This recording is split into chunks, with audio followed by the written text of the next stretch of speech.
The time for talk is over as we are just mere moments away from the Super Bowl.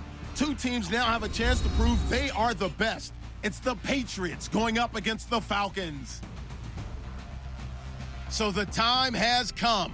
Let's send you out to the stadium and join the two men that will have the Super Bowl call. Here are Brandon Guyton and Charles Davis. All right, thanks, Larry. EA Sports coverage of the NFL brings us to the heart of Texas at NRG Stadium in Houston. We count down to kickoff in what should be an epic one here between the New England Patriots and the Atlanta Falcons. I'm Brandon Guyton. To my left is my good friend Charles Davis, and what a thrill to be here for the biggest one of them all, the Super Bowl. And it seems to get bigger every year. The lights get brighter. The cameras more numerous. I don't know. There's just so much that goes into this game. It's an honor to be here, isn't it? It is an honor, and I can't wait to share this game with you. This is going to be a whole lot of fun. You're my partner, my best friend. I can't imagine being anywhere else but right here with you. And just think about it this way. You mentioned the magnitude. This is no longer just a game for America or even North America. This is worldwide. People watching from just about every country in the world. This is impressive. The biggest stage, the biggest game, and just about ready to roll. Hello, this is Wicked Shrapnel, and while the coin flip is going, I wanted to thank you for watching this video. As you saw at the beginning of the video, it is sponsored by EA's Ronku program, so I do get a little kickback just by you watching this, so I appreciate it. And EA wanted me to remind you that you can get Madden 17 for $20, the Super Bowl edition. I'm not sure how long that's going on, so while it is going on, I'll have a link in the description. You can check it out and get Madden 17 for $20. And I redid the simulation because people didn't like the results of the first simulation, and they said it was like on rookie mode, which was on pro mode. So I put this one on all pro mode and ran it through again, and I got pretty much the same results, probably even worse results if you didn't like the last results of the last one. So I'm not doing anything. I have no favorites. I have no dog in this hunt, but if you don't like the results, blame Madden. We begin So, the next half century of Super Bowls to a strobe of flashes. Super Bowl 51 from Houston is underway. Now Dion Lewis to return. And he's up across the 25 and down at the 28-yard line. And the Patriots coming onto the field led by Tom Brady, getting set for his 7th Super Bowl appearance. Now, his counterpart, Matt Ryan, this will be his first. That's obviously a storyline. Is it overhyped, Charles? I think it's probably overhyped, but I still think it's significant because Tom Brady doesn't have to do any guessing. He has a routine for the Super Bowl that he's been able to follow 6 times previously. This is the first time for Matt Ryan, so everything's new. And he's kind of guessing along the way. Am I putting in enough time here? Is this the right thing to do? Is this the wrong thing to do? Tom Brady has none of those worries. One recent example, Peyton Manning defeated by Russell Wilson. That was a 43-8 game. Now, Manning hadn't been to 7 Super Bowls, but that's one recent example. Yeah, and that's why I call it an advantage, because of the 7 Super Bowls. I think when it's 2, 3 Super Bowls, not nearly the same advantage because you're working out your process along the way. 7 times, your process is down. Second down now after the pass completion.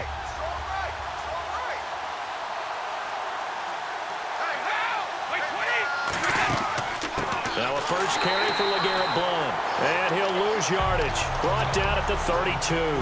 He lost 2 there, and it's 3rd down. That draw play got blown up by the blitz of the defense. Ordinarily, that's exactly what you want. You want them to blitz, and they go past you, and you go past them for a big gain. But in this situation, they hit him at the worst possible spot, right exactly where you were running the draw, and he got in there and got him. And for the Falcons, 5 men in the secondary, now on 3rd. Throwing is Brady on 3rd down, and he couldn't hang on to it through the contact. Incomplete.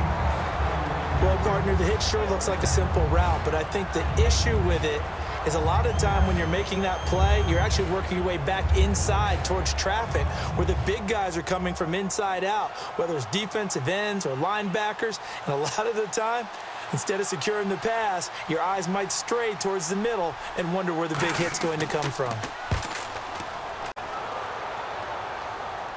Fair catch signaled for and taken at about the 15-yard line. So a change of possession here on the punt. And it'll be Falcon football as they take possession. So now out come the Atlanta Falcons. Out comes Matt Ryan getting ready to lead this team in the Super Bowl. And he'll also learn, Charles, the night before the big game if he takes home the league MVP award. So a lot going on for Matty Ice. There is, and you and I both know that if we asked Matt about that, the first thing he would say is, I'm not concerned about the MVP stuff. I'm only worried about the Super Bowl. But that's just being a little bit disingenuous. You can't help but be involved with an award that says you're the best of the best in your sport. If Matt Ryan were able to win that one, I think it'd be an extra bounce for him going into the Super Bowl, where I think he'll perform very well. Connects with Sanu right side. And he's taken down, but not before he gets this across the 25-yard line. Charles, Sanu is a great weapon, often in the shadow of Julio Jones. And with so much attention going to be paid to Julio by the Patriots, the Falcons, they have other weapons just like Sanu, don't they? And I think that they're actually eager to show them off. You know, they set an NFL record for the most people to catch a touchdown pass in a season. All-time NFL record, I believe the number is 13. But also look at it this way. Mohamed Sanu, Tevin Coleman, Devontae Freeman out of the backfield, Austin Hooper at tight end, Taylor Gabriel, Aldrick Robinson at receiver. So many other weapons. There have been games during the season when Julio Jones' production has been held down. The Falcons have managed to win a whole lot of those games anyway. And if this offense is going to flow today, certainly the running back will be a key piece. Without a doubt, because they asked their runner to not just do that, but to block, to catch, to help set a tone for their offense.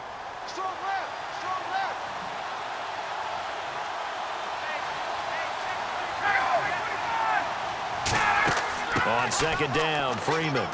And he'll slip his way up across the 30 to the 32. Give him 4 on the ground there. They're now left with 3rd and 6.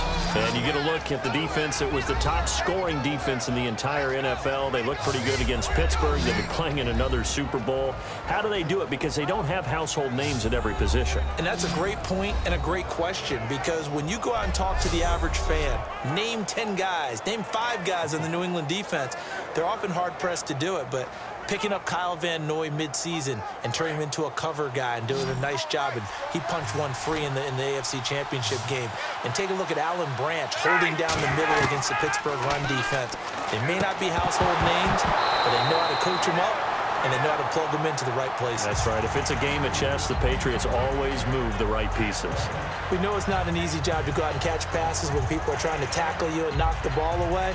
But the bottom line is, that's a pass he's got to have and a pass he should have caught. So on 4th down, the Falcons will call on Matt Bosher to punt it away. Back deep, Danny Amendola for New England.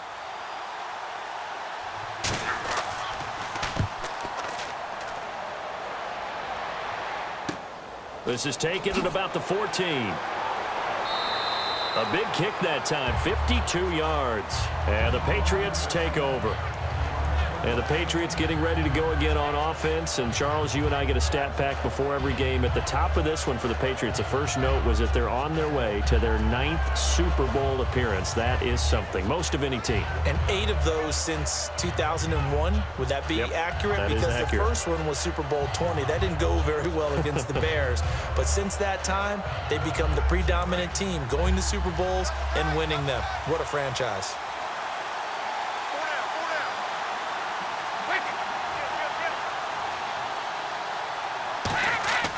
They'll begin here with Blount. And not much there. Maybe a yard up to the 24. Grady Jarrett with the tackle. This is the offense we're going to see coming up in this one, and LeGarrette Blount, the featured back.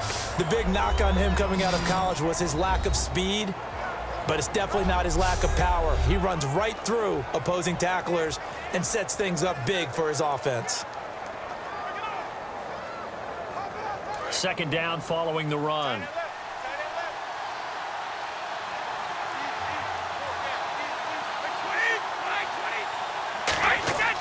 Again, here's Blount. And he'll take it ahead to the 28-yard line. 4 yards on the pickup there, as it'll leave him with a 3rd and about 4 more for a 1st. And say hello to the Atlanta Falcons on defense. So many baby faces, Charles, as you and I have talked about. 7 first or second year starters. And they're going to have their hands full against Tom Brady and the Patriots in the Super Bowl. They certainly are. And when you're talking about some of those baby faces, think about these rookie starters. Deion Jones at middle linebacker, Devondre Campbell at outside linebacker, Keanu Neal at safety. But it's a second-year guy that I'm keeping my eye on for this game. That's Vic Beasley. Led the league in sacks with 15.5, and that's force enough. But he also forced 6 fumbles. And if he can get back to Tom Brady and have a few strip sacks, that could change the game. And he's got his man on the out route. Give him 6 yards, and they do convert on third. And Brandon, from our time in college football, where receivers weren't running the traditional NFL route tree, one thing they did learn, find open areas, find soft spots, and set up and catch the ball. And I think we just saw that there. Yeah, we saw that indeed, picking up the first.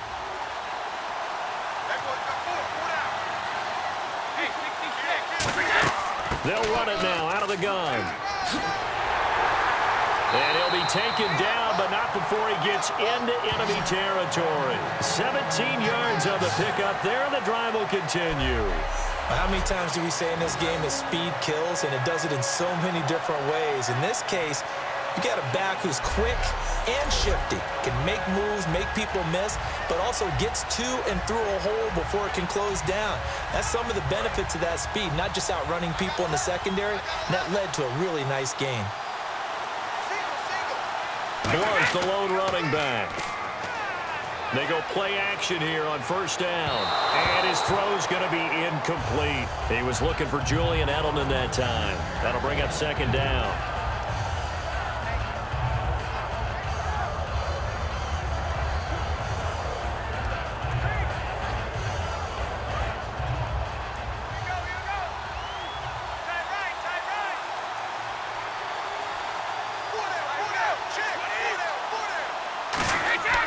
Brady gives now to Blunt.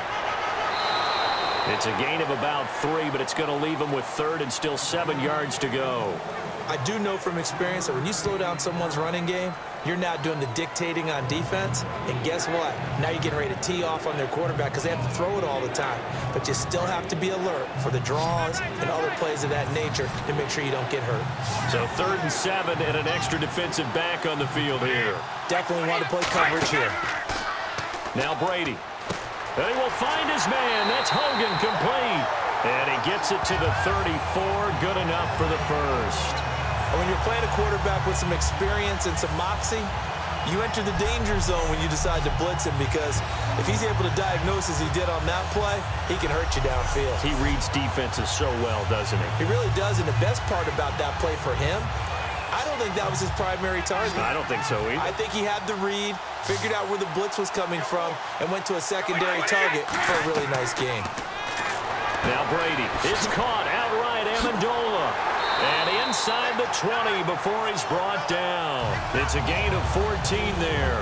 And it gives the Pats a first down. An ex-teammate used to tell me all the time, I hate experienced quarterbacks because no matter what, you really can't hide what you're doing. And I think that right there, he knew right away where the blitz was coming from, where his primary guy was going to be, and he ended up going to a secondary target for a nice game. I was just going to ask you, that wasn't the primary target, and he's so good at that, isn't he? I think he knew right away that he wasn't going to get to his primary guy. I think he read that as soon as he got to the line of scrimmage, knew where the pressure was going to come from, and said, I know how to beat that, and that's what he did. Into the red zone, it's Brady. Over the middle, the catch made by Mitchell. A good pickup there, 8 yards on the first down completion.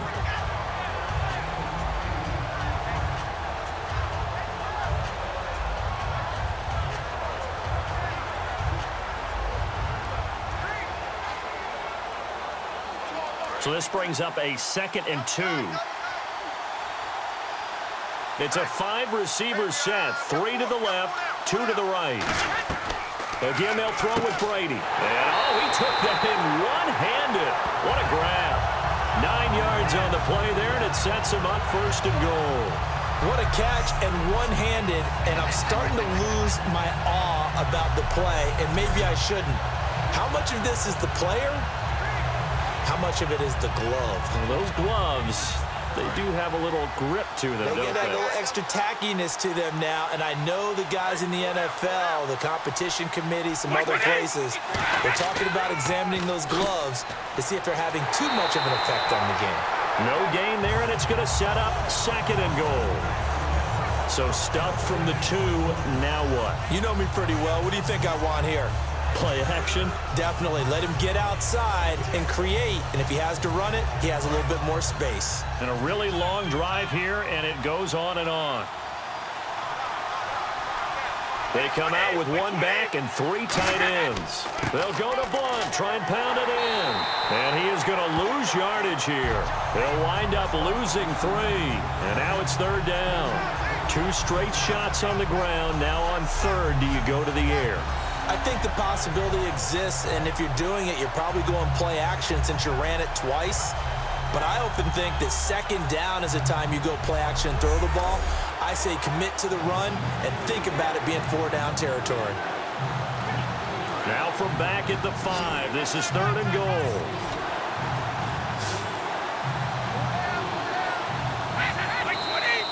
And now some motion before the snap. And this will be our first penalty of the night's proceedings. Offense.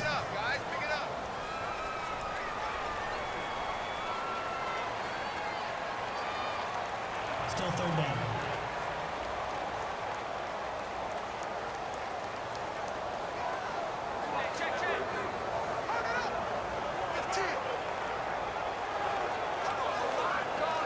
And this seemingly endless drive continues. An extra defensive back on the field here for 3rd and goal. Brady. That is caught at the 7-yard line. 5 yards on the screen, but that'll take us to 4th down. They dialed up the screen pass on 3rd down, and for a second it looked like it was all going to come together, and they had a chance to pick up a 1st down, but the defense got there and finished it off.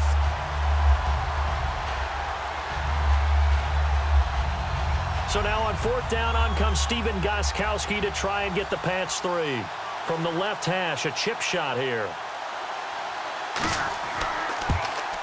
And the 10-year vet knocks it through the goalpost, and the Patriots jump out to a 3-0 lead. So they get the field goal, but part of that was a 14-play drive to get the 3. Normally when you hold the ball that long, run that many plays, you end up in the end zone. There's a breakdown on the defense. Something happens. In this case, that didn't, but really good ball control by the offense. They're hoping that they can wear them down if they keep having drives like that.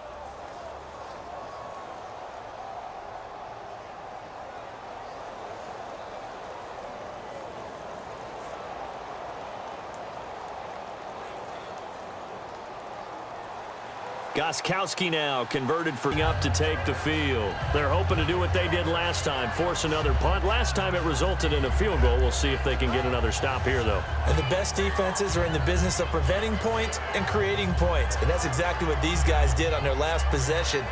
Why? Because they got off the field on 3 and out, turned the ball over to their offense after the punt, and let them roll downfield and put the ball through the post for a field goal.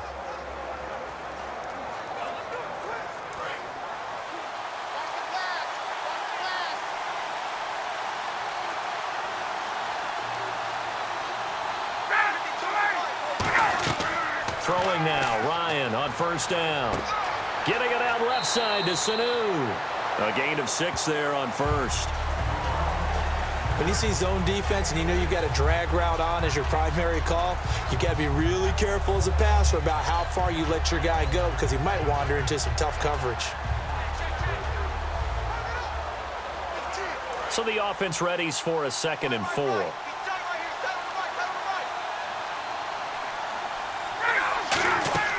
They'll run it now out of the gun. And he went nowhere. He'll lose yardage back to the 29. It'll be a loss of a yard. And since Chris Long made that tackle, need to get the quote in that he had the other day. So good. They asked him what he thought it would be like to play in his first Super Bowl. He said, well, the AFC Championship game was a 12 on a 1 to 10 scale, so I can't even calculate the Super Bowl. Well, think about his motivation. He wants a ring, as his father got, Howie, with the Raiders. He wants one of those, and this is his first playoff experience. He never had that with the Rams. I expect him to have a big impact in this game. An extra corner on the field for New England here on 3rd down. Yeah, another DB. From the gun on 3rd down, Ryan. And he's got Sanu. And a gain there of 11 yards. The goal of every offense is to move the chains, pick up first downs. A nice job finding an open receiver for a completion.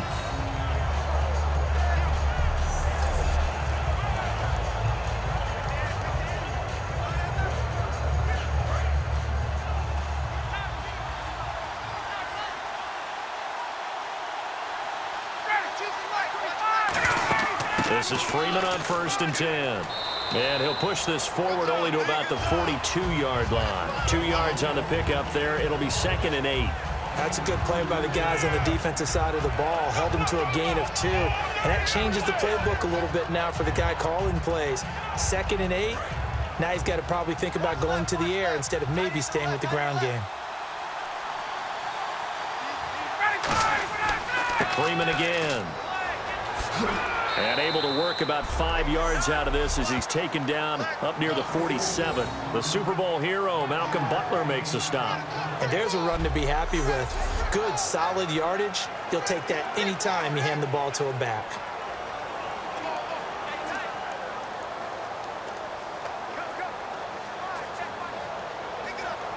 Third down now following the run.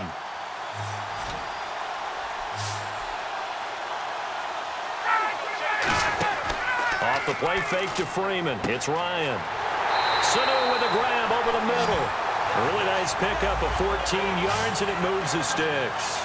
One thing I can say pretty safely, that route is not called if you don't have a guy who can throw the ball and put some mustard on it. Because if you're going to lollipop it in the middle of the field, bad things usually happen. It takes a strong-armed guy who can rifle it in there, and they were able to successfully complete that one.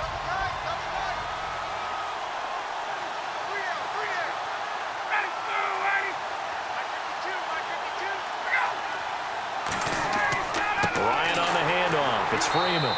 And they went the wrong way there. Losing yardage back at the 43-yard line. That's going to go as a loss of 4, and it'll be 2nd down. And that's why you see so many teams play a 3-4 defense, because that set gives you a lot of flexibility about where to bring pressure from, and it's hard for an offense to pick it up. Left side, right side, up the middle, especially with some really flexible linebackers.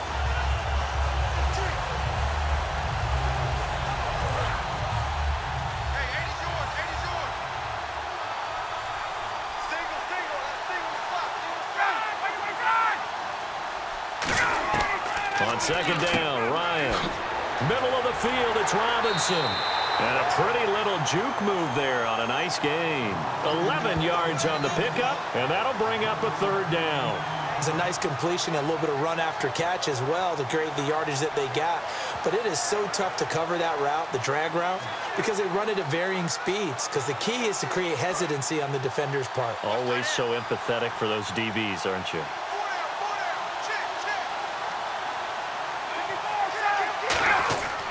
The former Indiana Hoosier here, Tevin Coleman. It'll be called a gain of 2, and that'll leave him with some options here on 4th and inches. NFC Championship game for Coleman, 64 yards from scrimmage and a touchdown. We've talked a lot this year about the duo of he and Freeman and what they mean to this team. They've got them, no, not just them, but they've got them on the doorstep along with Matt Ryan and others of a Super Bowl title. And a lot of people would describe them as 1A and 1B in terms of being the lead back. And Devontae Freeman, when you ask the Atlanta coaches about him, they all say he's fantastic. But having Tevin Coleman to spell him, that's what puts him over the top and makes him a 1,000-yard runner. That little bit of break, and, of course, Tevin Coleman brings an extra gear. So in the end, they had the ball for 10 plays, but the drive only yields 3 points. Yeah, they were able to move the football, but the defense stiffened once their backs were to the end zone, and they were able to hold them to just 3.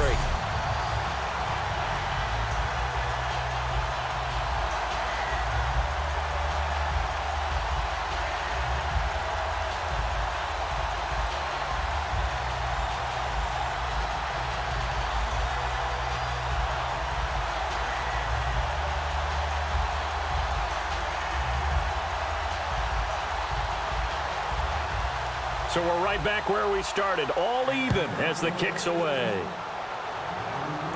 This is fielded at the goal line. And he'll take this across the 25, couple extra yards up to the 27-yard line. The Patriots offense now. They worked their way back onto the field. And they had 3 points last time, but they didn't want 3 points because they were well within range of scoring a touchdown. We'll see if they can do better now. I'm with you on that one. Let's just go ahead and be frank about the whole thing. The only one happy about the 3-point? The kicker. Exactly. You put it through the post. That's going to help him in contract time. But that offense, they're thinking, let's get in the end zone this time. I don't know if that helped him at contract time. You could have kicked that one through. I don't know about that. Toe bash. I don't know about that. Super toe. On first down, Brady. Nowhere to escape, and he goes down. A well-designed corner blitz that gets him for a loss of 8 yards. The game plan for any defense is finding ways to make a quarterback uncomfortable in the pocket. When you bring pressure from all angles, you never know who's going to get home. In this case, the left cornerback, right in the face of him, puts him down.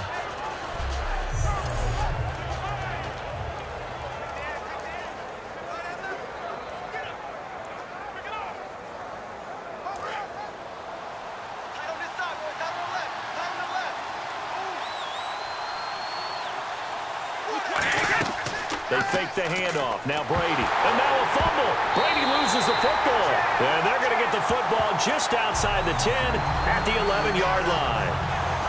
A defensive-minded coach loves to bring the heat, brought the heat there, and it worked out. And nowadays, all those defensive-minded coaches, for them, it's all about getting the football. I went into one facility, and as soon as you walked into the defensive room, there was a football, like on a spring, and each guy that walks in that plays has to act like he's knocking the ball free. They want those instincts created. They want them to think about that all the time, and that's what they try to preach. And before the Falcons take over on offense, a stat that is definitely worth mentioning. They have scored this year 540 points, tied for 8th all-time in league history. But my question to you, if you had to pick one key for this offense to be successful against New England, what do you think that would be? Offensive line. And I know that's not a very sexy thing to talk about, but the rebuild of the Falcons' offensive line over the last 2 to 3 seasons has put them in a position to where they are in a Super Bowl, because that offensive line allows all that great talent at the skill positions absolutely flourish. The front office and the head coach, a tremendous collaboration of rebuilding that roster. Just a yard on the pickup there, and it'll bring up a 2nd and 9. Well, you know that old expression, it's not my night.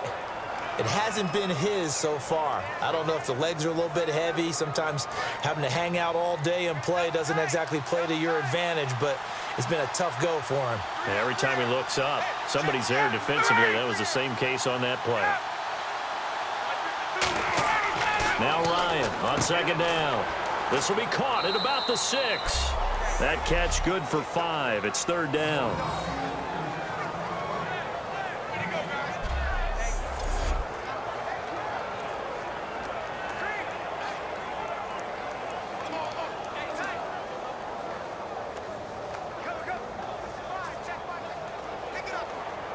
Well, they were handed great starting field position on this drive, but now they face a 3rd and 4. From the shotgun, Ryan. This is caught. It's Sanu this time for a Falcon touchdown. Mohamed Sanu from 4 yards out, and the Falcons have taken the lead. So on 3rd and medium, they dial up the pass, and it works to hit the end zone. And it's really not a surprise to me. That's a throwing down in the NFL because of how tough it is to run the football. But what offenses like to do is still show run formations to make them respect it and throw out of those. In this case, they took a nice shot at the end zone and made it pay off. And it is up. And it's good. That'll make our score 10-3 now. The drive there only spanning 3 plays. And the Falcons score to cap it off.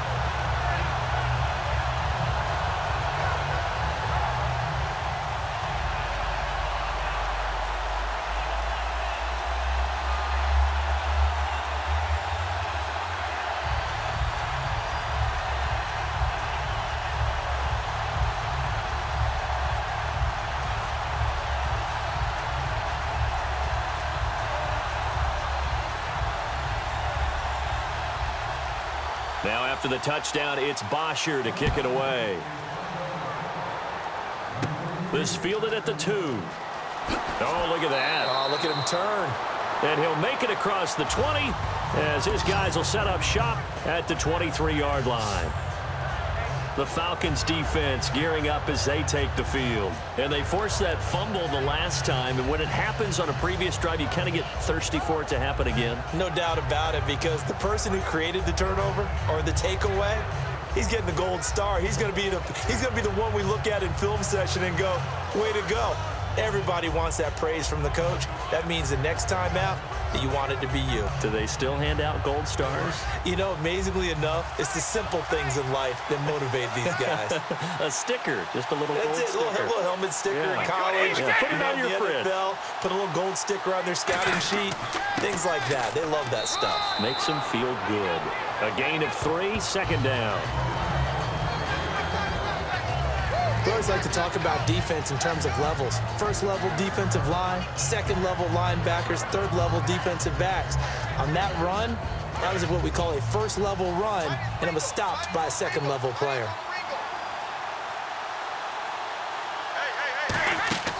They'll run again with Blunt. Only a couple there as he'll be brought down about the 28. Brooks Reed with a tackle. Well, I think we know by now that every run is not going to be broken and get all the way to the end zone. But these short ones still have their value. You can still set up your play action and throw the football. You control the clock because you have the ball and they don't. And often the physicality sets the tempo for the game. From the gun on third down, Brady. And this is going to be incomplete. So 1 quarter down here in Super Bowl 51. 10-3 the score. The NFL on EA Sports continues right after this message. This presentation of the NFL on EA Sports is brought to you by Snickers. You're off your game when you're hungry. Snickers satisfies. Alongside Charles Davis, Brandon Gaudin, it's the Patriots in possession to begin quarter number 2. They are, however, facing a 4th down situation.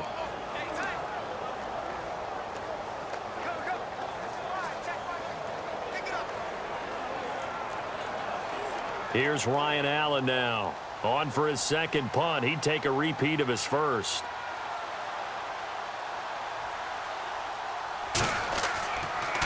He gets this one away, and boy, it's another boomer.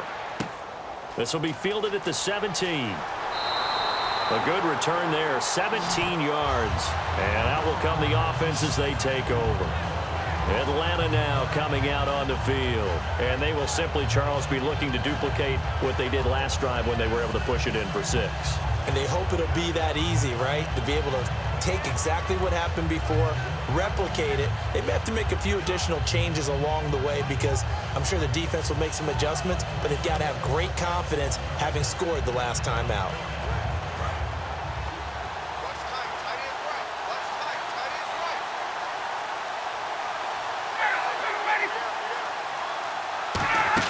The drive will start with a carry by Devontae Freeman. Credit him with a 1-yard gain there to make it 2nd and 9. A 1-yard gain can look like a disaster, but all depends on how the game is going.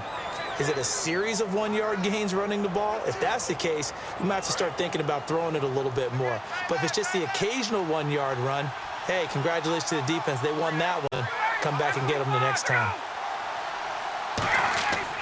Again, they'll run with Freeman.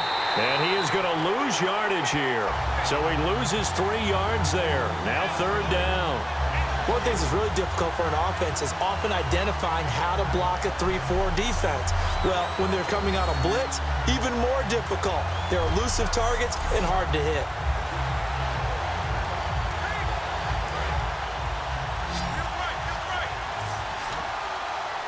So now a 3rd and 12 with an extra defender here in the secondary. A nickel look. Ryan. And that one drops incomplete as he got popped as he was throwing it. Partner, how many times have you heard it? Pressure creates diamonds, right? But it also bursts pipes. And on that one, that's what they got. They got after him, and he was fortunate just to get rid of it. Yeah, he just had to chuck it away. Here's Matt Bosher now as he'll punt it away for the 2nd time.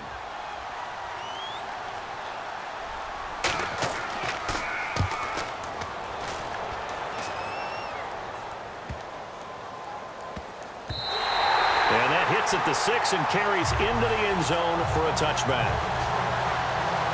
So the Patriots coming out now. And a tight game after punting last time. See if they can get something going on this drive. As they head to the field now, with the game this close, you've got to feel there's a sense of urgency for them going on offense right now. But they have to do it without letting panic creep in and affect their play.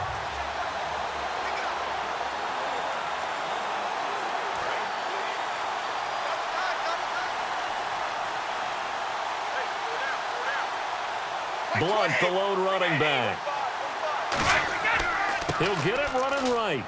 And he will fight his way forward to about the 23-yard line. 3 yards on the pickup there, and it'll be second down.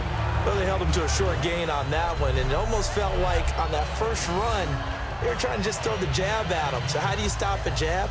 Get closer and smother it, just as they did on that last play.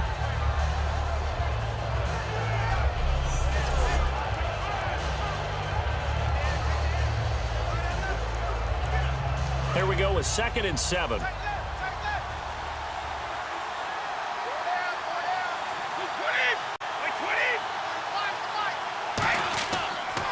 Now a carry for Blunt. And this has been a recurring theme tonight for sure. Nowhere to run.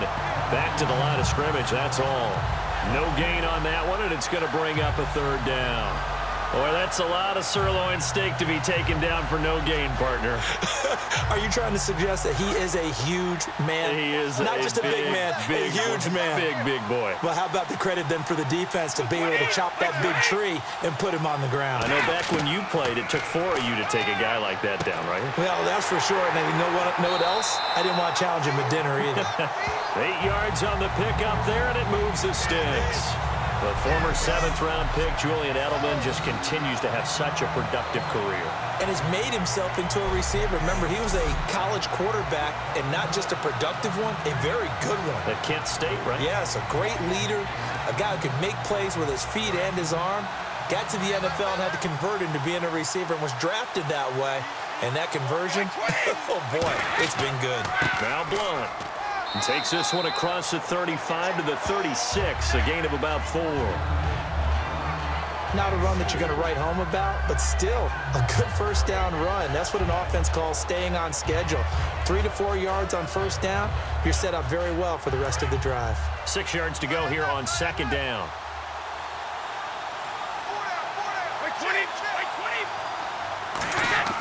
They'll run it here with Blunt. So he got free of 1 tackle, but couldn't do a whole lot else. Still a couple yards short of the first as the 3-yard gain brings up a 3rd down. Well, so many times we look at a short run and we praise the offense for trying to set the tempo and establish things, but the defensive guys, hey, they just won the battle there. It wasn't a big run given up. They don't always have to absorb the body blows. Sometimes they dish them out themselves. Here's Blunt. Able to get away. That's why you keep the legs churning. And he's taken down, but not before he gets this into enemy territory across the 40. Well, plenty of credit has to go to the guy carrying the ball. He broke the tackle and gained the yardage. But that doesn't necessarily mean that the defender's bad. They're not going to make 100% of the tackles all the time. Even the best in the game will miss one occasionally. The key is not to let it snowball and miss tackle after tackle. On that play, credit to the offense, but that doesn't make the defense bad.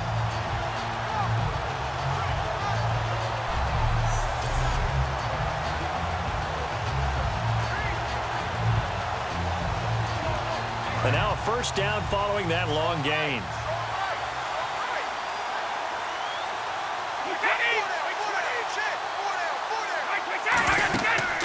Now a carry for the shifty Dion Lewis. And he'll be taken down at the 33, a pickup of about 4. Rashid Hageman in on the stop. And for Lewis, what impact do you expect him to have in the Super Bowl? How do you see New England using him against Atlanta? Because you know they have Blunt, but Lewis and White as well. What's the role? As you know, in our experiences, talking with coaches, we always talk about offense-defense matchups, and eventually the coach is going to say, don't forget, the third part of the game, special teams. I think that's where Dion Lewis could... A fight for the football, and it's intercepted. Picked off by Deshaun Goldson. And a big turnover there as his guys will get the football back. Oh, timing is everything on a route like this. He tried to drive that football into a tight spot. And if you're a little early or a little late, chances are there's going to be someone there. And sure enough, this one's going the other way.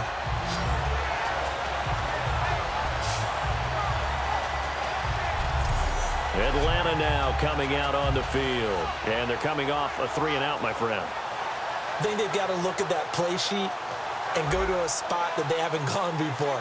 Time to shake things up a little bit to try and get this offense moving. Okay, so how do you do that? How do you shake things up? You look at what you've called before, realize it hasn't worked Go to so something well, else. and maybe you try and find one of those special plays from one of your better players, and maybe try and hit something big and get things going in the excitement area.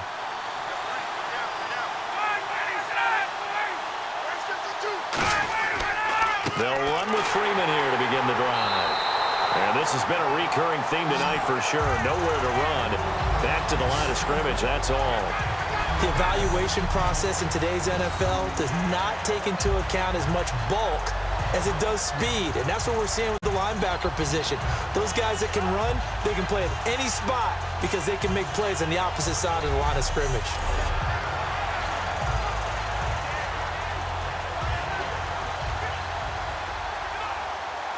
So now 11 yards to go for this offensive unit. It's second down.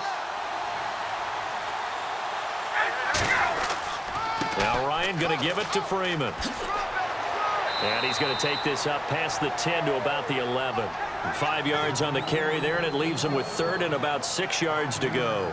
On a second and long, it's really nice to see an offense that has enough confidence to run the football in that situation. I think that goes back to their practice and game planning. They've seen things that they've seen on tape and in previous games that led them to believe that even in a long-distance situation, they can still run the football and gain enough yardage to put themselves in a good spot on third down. That's complete. Hooper. And he's able to pick up the first before he's taken down at the 27. He's a rookie, and you don't want to get hung up on the word potential. But when you see him make catches like that, you keep thinking to yourself, he's good now. He's got a chance to be great with plenty of work. So here we go, 1st and 10 now.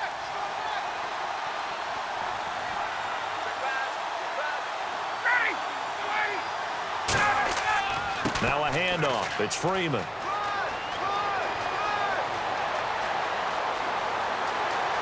Devontae Freeman, they're not going to get him. Touchdown, Falcons. Devontae Freeman, 72 yards. And the Falcons will extend their lead. And with his speed, if he just finds the slightest crease, he can take it the distance like he did there. How about the leverage up front? Offensive line out-leveraging the defensive front to create that space, that crease that he was looking for. And once he hits open field, he's going to be very difficult to catch and corral. Here's Bryant for the extra point. It's up and good, and that makes it 17-3. Just a 4-play drive that time. And it ends in a touchdown run from Devontae Freeman.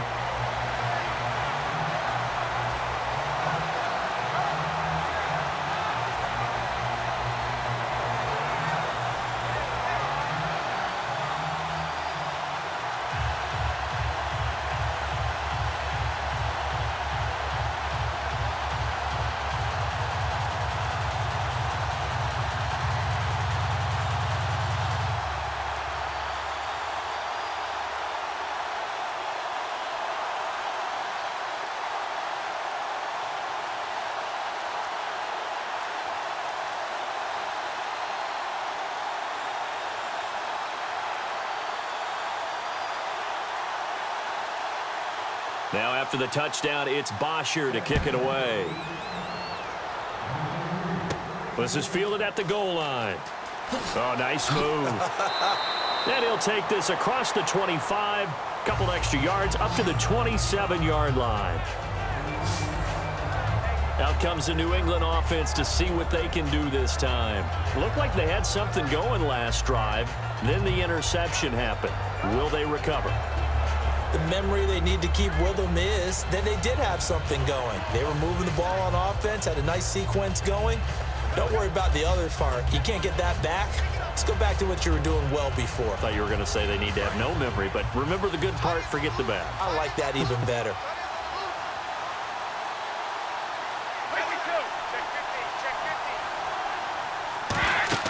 They start on the ground here with Blunt. And he will lose yardage and be backed up to the 24. A loss of a full 3 yards, and now it's second down. When you're putting together a formula for winning defense, it's exactly what we're seeing in this game. Controlling the line of scrimmage, attacking, and changing everything so that now they're playing in the offense's backfield. They're playing an excellent game.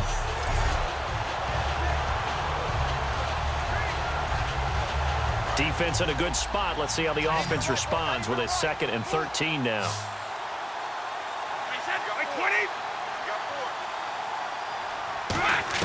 Brady to throw on 2nd down. And this one complete to Martellus Bennett. And they're going to get this one all the way out across the 45. That one goes for 24 yards. Charles, so many of the Patriots know what the Super Bowl feels like. Martellus Bennett, a guy, 8th year, first Super Bowl trip, and after the game, you could tell he was a little elated, doing some dances with the cheerleaders. And the pom-poms were going everywhere, weren't they? They were. But the interesting part was his observation later on social media where he said, I was out of my mind excited. I looked around at a lot of the guys on the Patriots team, and they're like, yeah, you know, we've done this before, okay? We can be cool about it. But think about his impact this year. Supposed a team with Rob Gronkowski became the featured tight end after Gronk's injury. They are so glad that they picked him up. Brady now on 1st down.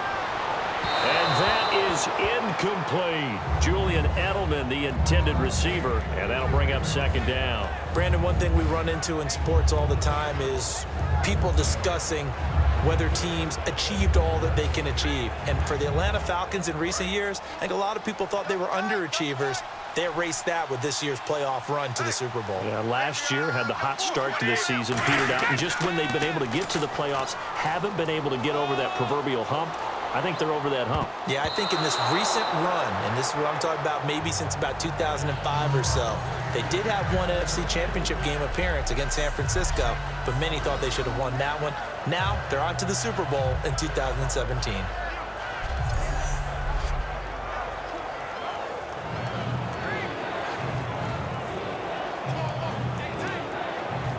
Offense trying to avoid stalling out, facing a 3rd and 10.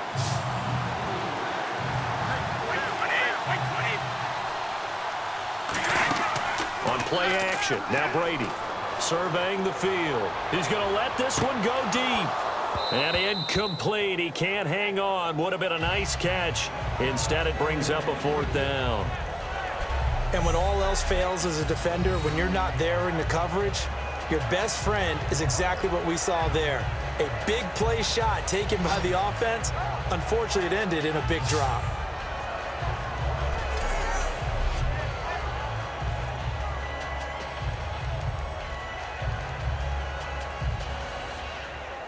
Here's Ryan Allen now as he's on to punt for New England.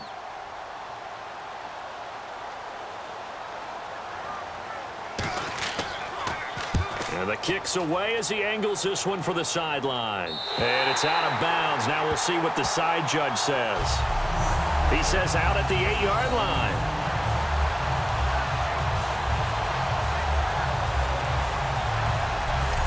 Here comes the Atlanta offense now ready to take over here. And they were able to punch it in the end zone last time. They'll be looking to do that again here for the defense. Obviously, they'll be looking to stop them from punching it back in the end zone. It always is punch-counter-punch, isn't it? And which team has the advantage? Well, let's just go back. Last time on offense, they rolled downfield, got into a good rhythm. You can see a little more bounce in and out of the huddle. You can see the sideline really get into the game. So defensively, you're thinking to yourself, how do we take that away from them? How do we get the advantage back? Let's see what they come up with. I think pressure is always the first way to go. You love pressure. I love it. We'll see if they dial it up this drive. He's got a man. It's his fullback. It's a gain of 5, and that'll make it a 2nd down. It's interesting because when I'm watching college football and I'm evaluating guys for the draft now, My list of fullbacks, pure fullbacks, it's a very short list. I'm probably evaluating more punters and kickers now than I am fullbacks, but doesn't matter what you call the position, it's who you put there, and there we saw completion. On second down, Ryan. And finding the tight end, Hooper. They get 6 on the pickup there as the drive will continue. And a good quarterback facing zone coverage. If he has just a little bit of time to survey the scene, that's what's going to happen. No doubt about it. If there's no pressure, he's going to continue to pick them apart because he'll have all that time to find someone open downfield. He can only cover for so long. So maybe they want to go to a zone blitz scheme, get a little bit more pressure. Remember when Carolina did that against Denver? They lost the game ultimately. They dropped the defensive end out, and he ended up with an interception in that game in Super Bowl 50. Maybe some sort of scheme like that to try and get more pressure at the passer. That's going to go as a loss of 2, and it'll be second down. But that was well defended, and as a cornerback, what you're taught when you see a wide receiver screen, either you get underneath the play before the blocking forms, or you're going to have to fight your way through it by getting through some blocking. That was a really nice play there.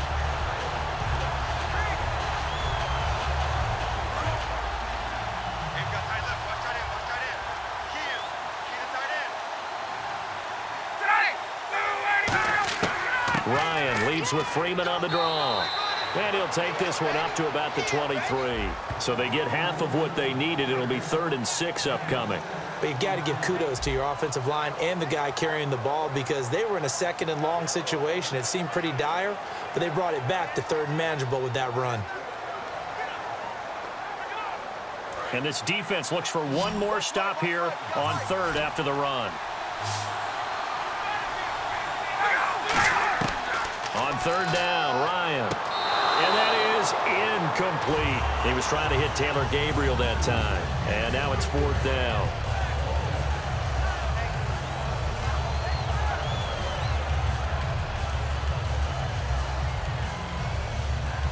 Here's Matt Bosher now as he's on to punt for Atlanta.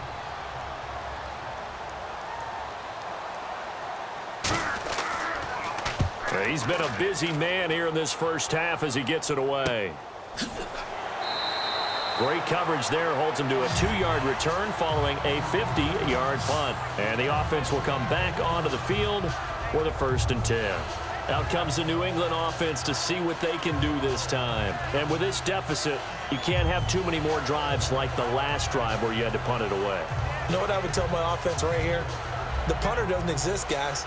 He doesn't even exist. He's not a team anymore. I just cut him, all right? So you've got to go out and create some offense for us here and give us some points. No way does that guy get on the field on this drive. Poor punter. Yeah, it wasn't his fault. But, hey, listen, there's got to be casualties at times. We're trying to win a game. On 1st down, Brady finding time. And he's able to get this one up to his 30 before he's out of bounds. 4 yards on the pickup, and it'll be 2nd down. Was that a receiver?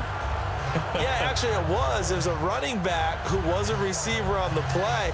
Ike's been spending time in the receiver drills getting his feet down. Well, those guys out of the backfield, they got to be good, agile with their feet. He showed the agility there with a toe tap. No doubt about it. It's like he'd went to ballet school. Got the toes down and stayed in bounds. Now Brady throwing on 2nd down. Left side, that's caught by Mitchell. And he's going to be out of bounds, but able to take it inside the 40-yard line. A big play there for the Patriots. 33 yards. That could not have been timed out any better, and that's exactly what receivers want. The ball in their hands as quick as possible allows them to catch it at full speed and take off and go. And how about the end result there? Big-time run after catch yardage. That rack yardage is so valuable for any offense.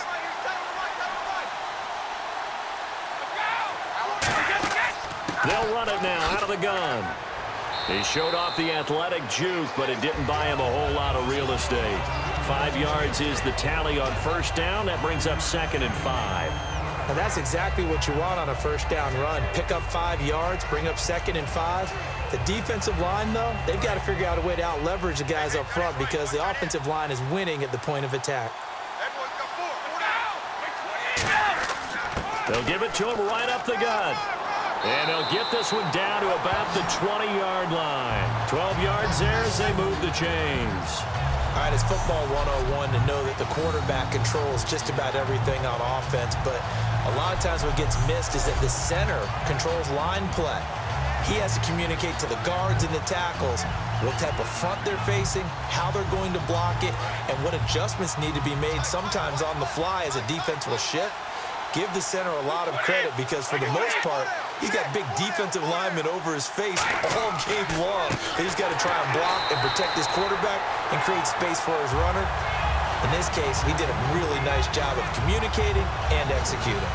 With the struggles we're seeing up front for the offense today, they've got to think about changing up their play calling. Some screens, some draws, some quick-hitting plays in order to try and supplement the run game. You don't totally abandon it, but you try and give it a little bit of help.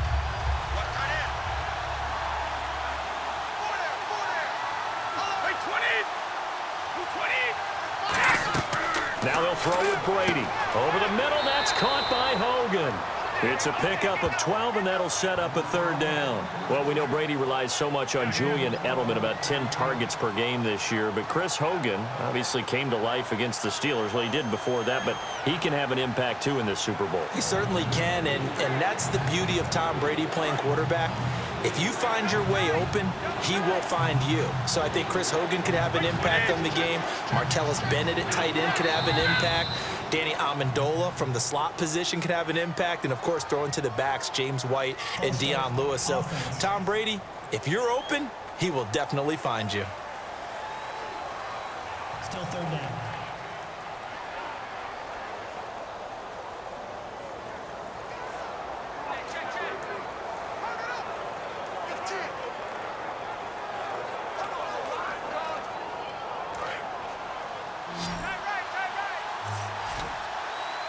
Defense sinking pass. They've got the nickel set out on 3rd and 6. Throwing is Brady on 3rd down. Sideline throw, it's complete. And a nice job there of keeping the toes in bounds. I know where we're headed on this. Terrific catch, gets his feet down, sets up a 4th down and short situation. I bet we're wondering, why didn't he get to the 1st down marker running his route? Am I correct? You got to know where the marker is, right? Got to figure it out. I know every receiver is taught that. Sometimes circumstances change it. At least they have an opportunity to make a decision with not much yardage to go. And Gostkowski's kick is good. And a second field goal here gets him back within 11 now. It's 17-6.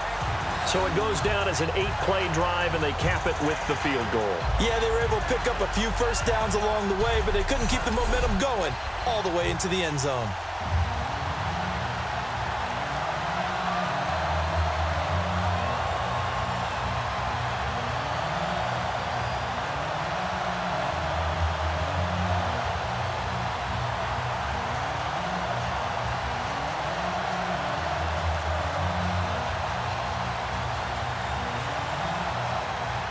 Gostkowski now converted for 3. Now he'll kick this one away.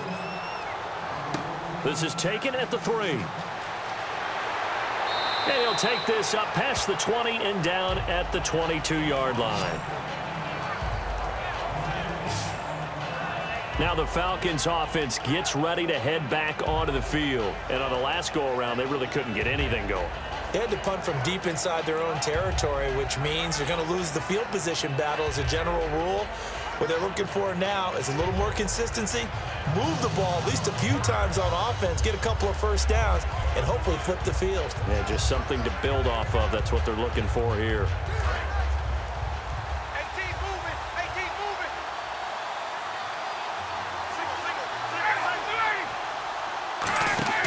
Throwing now, Ryan on 1st down. Sanu with a grab over the middle. That throw good for 4. It's 2nd down.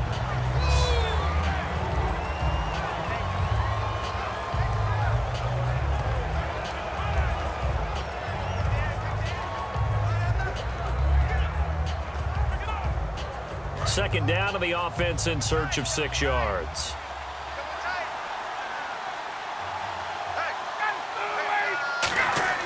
A handoff, Devontae Freeman. And they're able to get this one across the 35. A nice pickup there of 11 yards, and it'll move the sticks.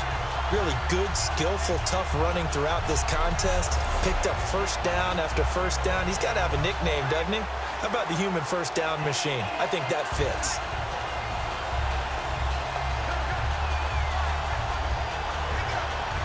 So the run moves the chains, and here we go on first down. 2 minutes to go here in the first half. We're back to Super Bowl 51 after this.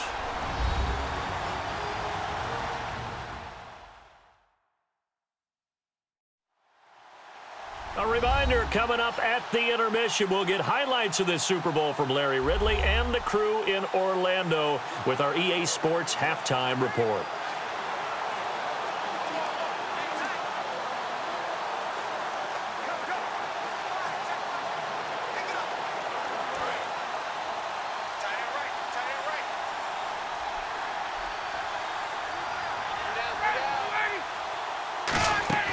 On first down, Ryan. He's got time in the pocket. Caught on the right side by Jones. The completion good for 3, and it's second down. Well, it's no secret the defenses have pretty much not been able to cover Julio Jones this season. How do the Patriots do it? I know that that's the $64,000 question. What's the answer? I think they do it in a variety of ways. I think it's going to be a combination plate that they'll throw at him. Sometimes you'll see Malcolm Butler, the #1 corner, go ahead and line up with Julio Jones. There'll be times where he won't, and they'll end up double-teaming Julio. But whoever's on that side will show him different things. They'll come up and press him. They'll back away. They'll pretend to press. They'll run with him. They'll wait at 5 yards and catch him and then try and jam him there. So many different things. Anything trying to chip away at his timing. And getting this just shy of midfield. They'll spot it at the 49. Partner, it's a lot of fun watching the NFL now, isn't it? Because when the big fella runs routes, it used to be when we were kids, he'd run about 3 different routes, and that was it. Now he can run anything and catch the balls we just saw there.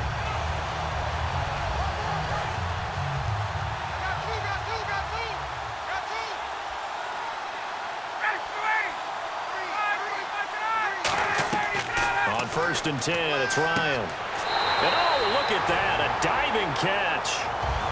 Now whistles come in. We're going to get a timeout here by the offense.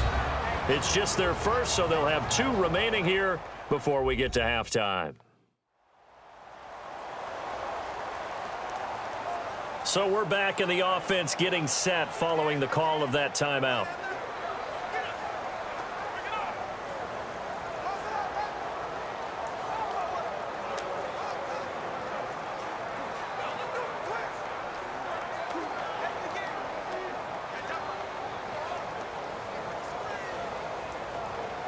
Offense comes to the line now, first and 10.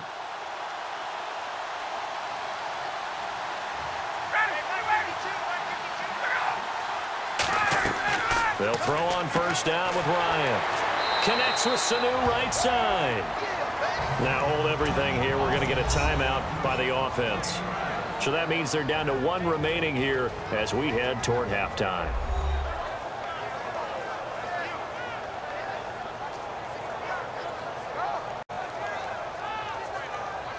And we are back here. I'm Brandon Gaudin alongside Charles Davis. So the offense takes a timeout, and now we're set to get going.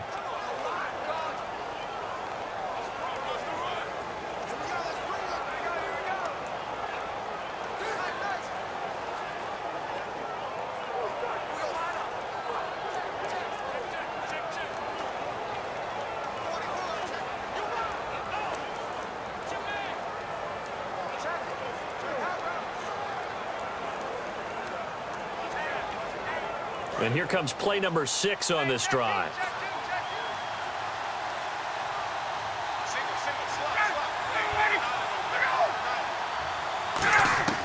Ryan will throw again.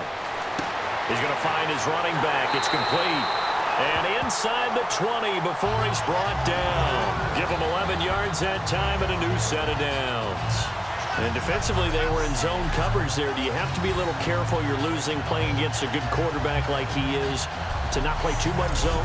Yeah, you have to be careful about how much time you're giving up. I think it's a good point you just brought up. So maybe if you still want to play zone, you go to a zone blitz scheme.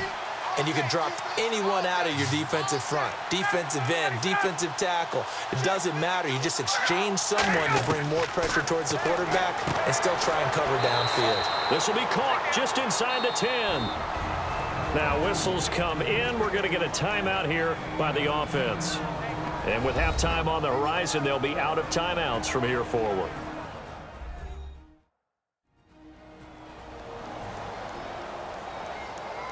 So the offense took the timeout. Looks like they're ready to go as we get set to resume the action.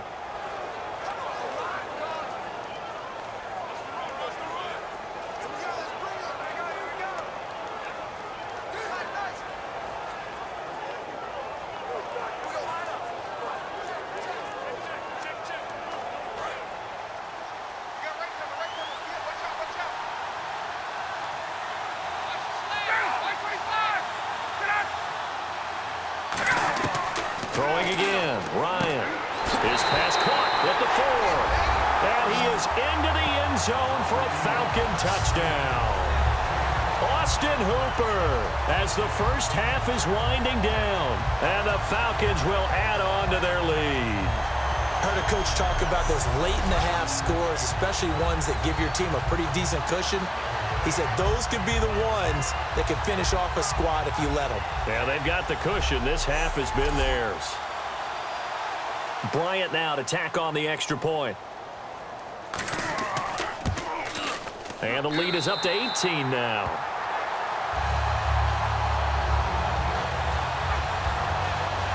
So that drive, 80 yards, 9 plays. And the end result, an Atlanta touchdown.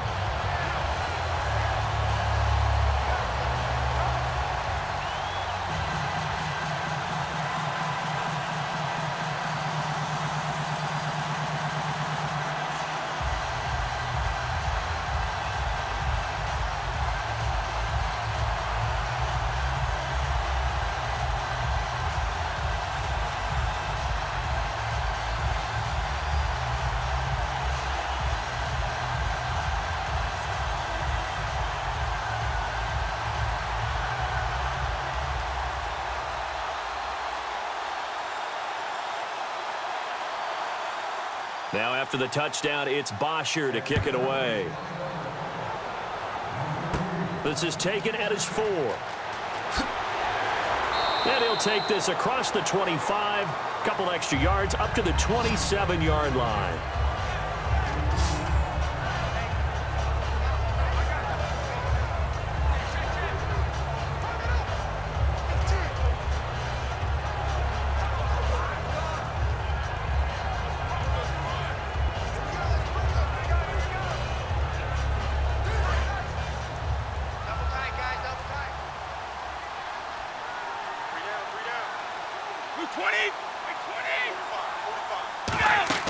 The drive starts with a handoff to Blunt. And not a whole lot doing there as he'll get it up to about the 28-yard line. Just a yard on the first down carry, so it's 2nd and 9.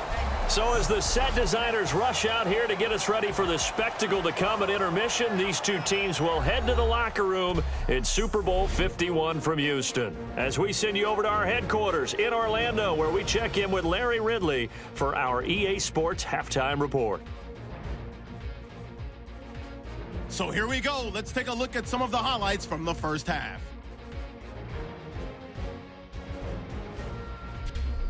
Now to late in the first. The football is going to pop free here.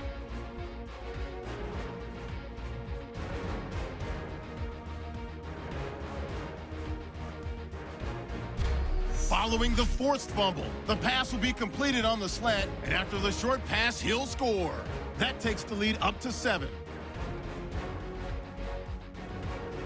They take it at the 33-yard line. The pass ends up being picked off. Goldson's happy to come away with the pick and end the drive.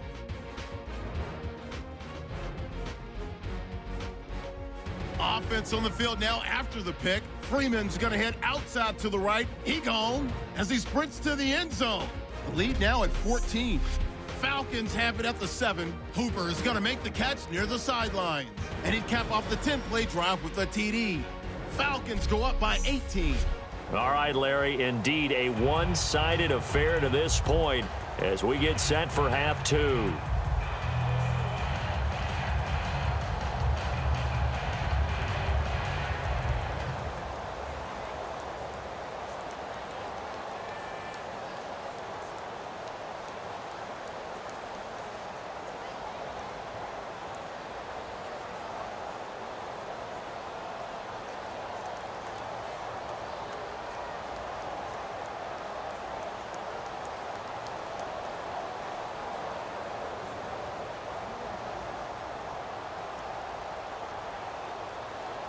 So both teams have their marching orders, and we'll get going again here in quarter number 3. This fielded at the 2. And he'll take this across the 25, couple extra yards up to the 27-yard line. And here now come the Falcons. They built a good first-half lead. Now they have a chance to add on to it. And what I'm thinking is that the offensive staff spent the entire halftime just working with them on, here's what we think they're going to do to attack us in the second half. Nice first half that we've had, guys, but be prepared for some change-ups. We're going to see them when we kick it off in the second half. See how they handle any adjustments that might be made defensively. Freeman, the lone man in the backfield. He's going to get the football. And he is going to lose yardage here. It's a loss of 2 there, bringing up second down. Brandon, that play ended so fast, it's almost as if the quarterback handed it to the runner, and the tackler was there right away for a loss of yardage.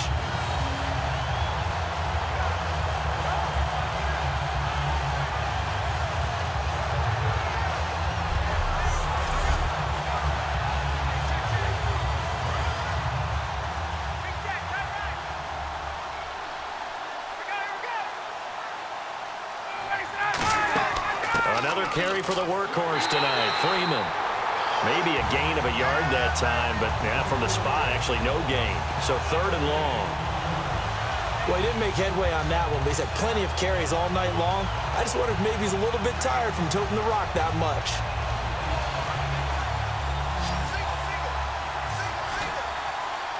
And on 3rd down, a nickel formation here defensively. On 3rd down, Ryan drops it off for Coleman. And he's got the first before he's brought down at the 39-yard line. And I know you can't really see it, but that play spells frustration with a capital F for the guys on defense. They covered everyone else, end up going to the running back out of the backfield, and he picks up a back-breaking first down. So the offense has it 1st and 10.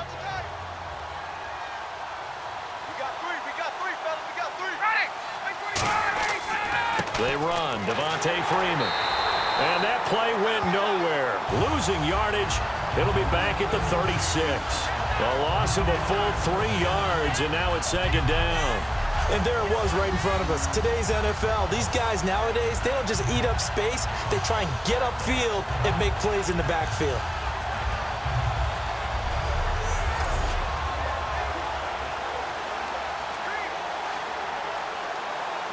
Second down, offense behind the sticks here. 2nd and 13.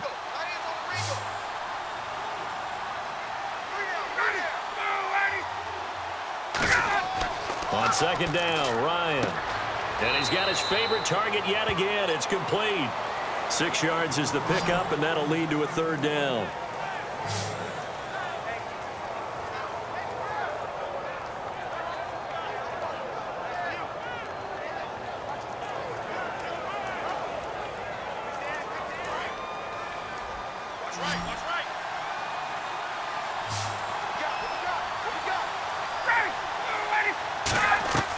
From the gun on 3rd down, Ryan. Going underneath, it's Coleman. And a great effort there to shed the contact, and it helps him pick up the first. 9 yards on the pickup there, and it keeps the drive alive. So many times you hear today's NFL described as a space game. Get your best players into space with the football in their hands. That's why sometimes you just swing it out to your runner, get him out in the flat, and let him have a chance to make people miss an open field.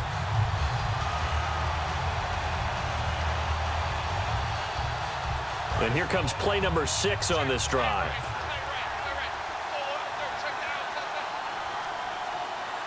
They come out here in the I. Back to the running game. It's Freeman.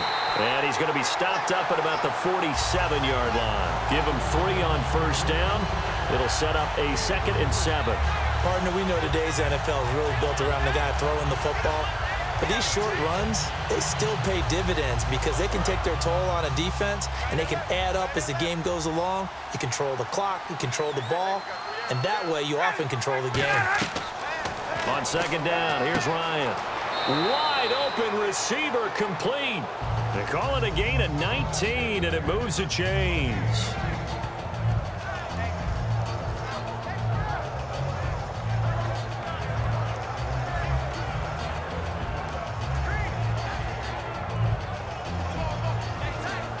Fresh set of downs here.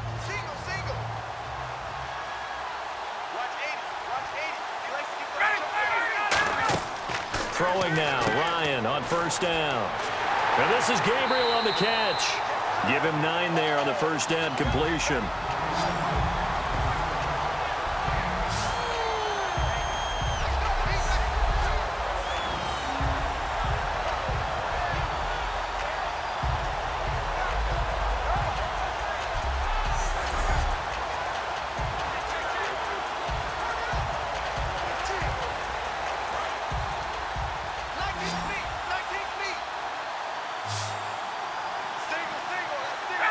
So the false start will back them up 5. False start, offense.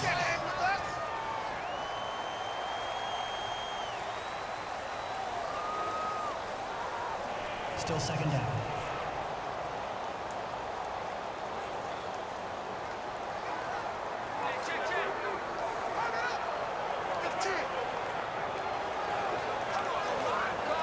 Six yards here to go for the offense on 2nd down.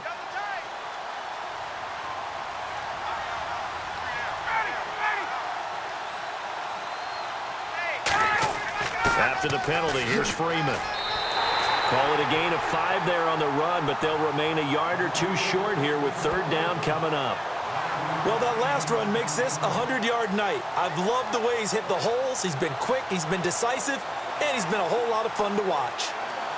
Well, just play after play after play on this long drive for the offense.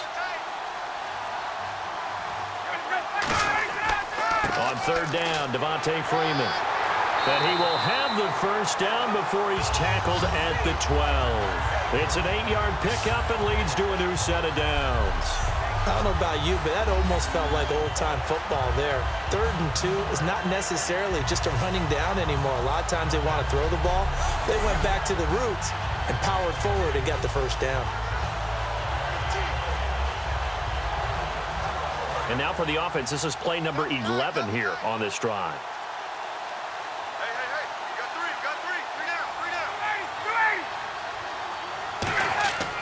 Here's Coleman. And able to push his way forward here for a good little gain. 5 yards on the carry. Good pickup on first down. Frustrating for a defense, energizing for an offense. Finding a way to create that type of yardage in your running game, that'll make the guys carrying the ball very, very happy. Long drive. The defense just cannot seem to catch a break and get off the field.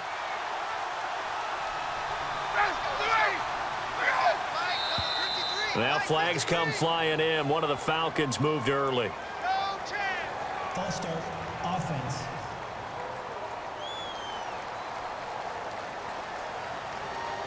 Still 2nd down.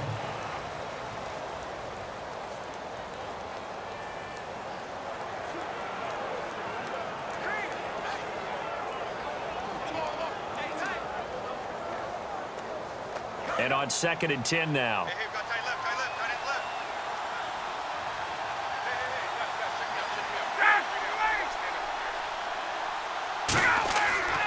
They stay on the ground. Again, it's Coleman. And he's going to fight his way forward here for a modest gain. 5 yards on the pickup. And just like that, it's 3rd down. I don't care what the emphasis is in the NFL at any given time. Every defense is still going to say their #1 goal every game is stop the run. And right now, they're not doing that. And that really chips away at your confidence. An extra defensive back in the game now here for 3rd and 4. Out of the gun, it's Ryan. And down he goes. Pressure gets him back at the 14. Jabal Sheard in there to drop him for a 6-yard loss, and that'll lead to a 4th down. So this has been a pretty sizable drive. They've had some success. Finally, the defensive coordinator found some success of his own. I think he just simply said enough of that. Okay, they've moved the ball well. We need to force the issue from our end, and that's exactly what he did.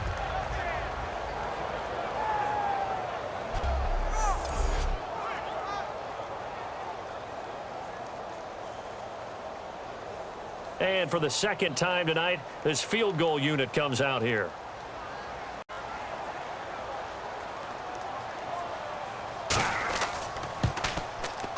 And Bryant's kick is good. And that will stretch the lead up to 3 touchdowns now. It's a 21-point game. So a 15-play drive. Can't believe that only resulted in 3, but it did. That is somewhat amazing, isn't it? When you hold the ball that long, run offense that well, yet only put 3 points on the board, it has to be a little bit of a disappointment, doesn't it? Has to.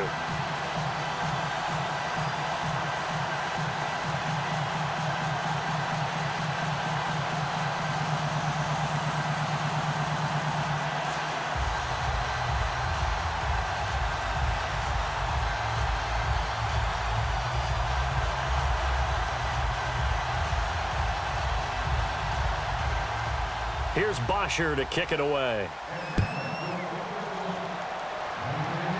Danny Amendola on the return. And not a bad return here. He gets it out to the 25-yard line. The Falcons set to get things rolling on defense again here.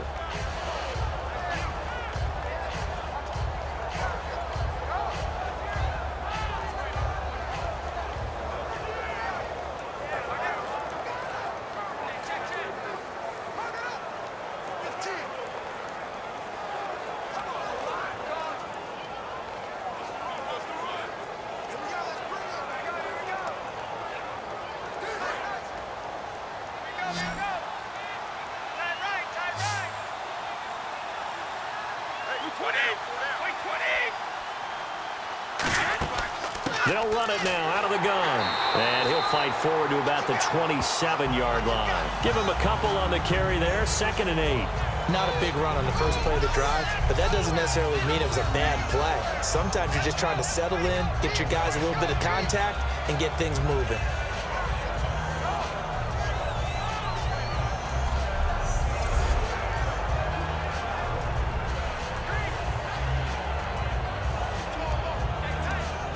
And they still need 8 yards for the first here on 2nd down.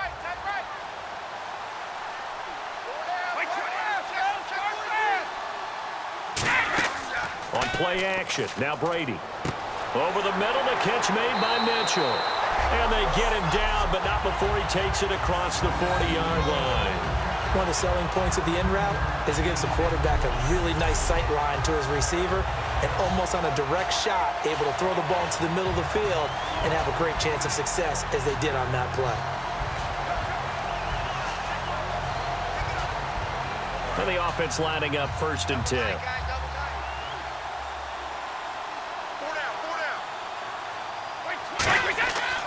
They'll give it to him right up the gut. And he'll take this one up close to about the 45. 2 yards on the carry there. It'll be 2nd down.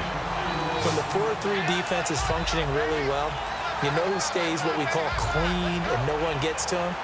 The guy playing the middle linebacker position, the guy we call Mike.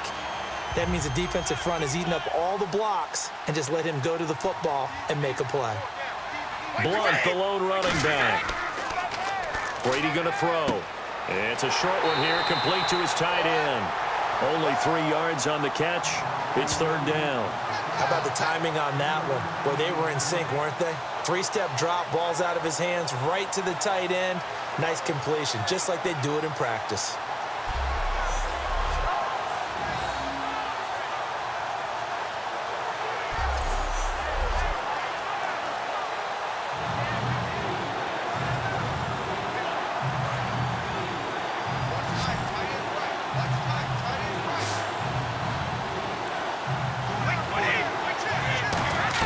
From the gun on 3rd down, Brady to the right side. It's caught by Mitchell. They stop him for only 3 that time, and that'll bring up 4th down. One hallmark of good defenses is understanding the game, understanding positioning, and tackling immediately in the secondary after catches. I think we just saw that on display right there. Got to him before he ever had a chance to think about turning it upfield.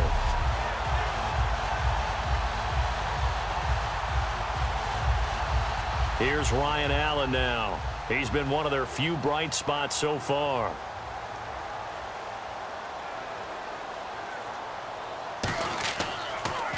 His first punt, 45 yards. This looks good as well. That one sails out of bounds. The side judge will walk it off.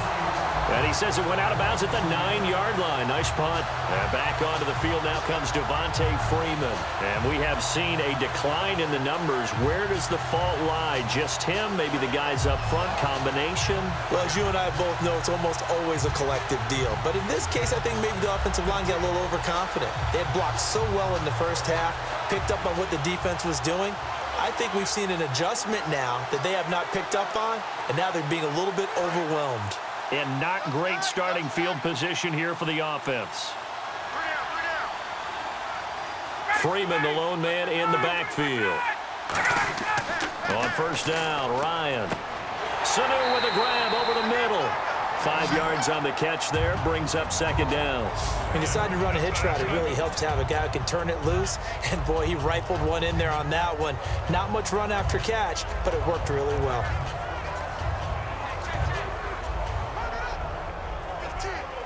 Completed pass play. Now let's see if they go back to the air or to the ground.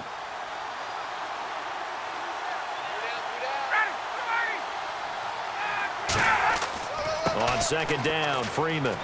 They find some open field here. And they'll bring him down here up at about the 22-yard line. And that's a nice pickup of a first down on that 2nd down run. And at that yardage gained, they can run that play on any down.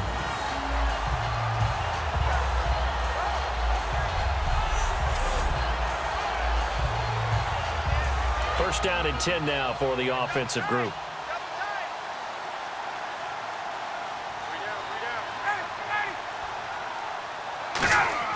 Freeman again, a first down carry. And he'll take this one up close to the 25-yard line. A gain of 3, 2nd down.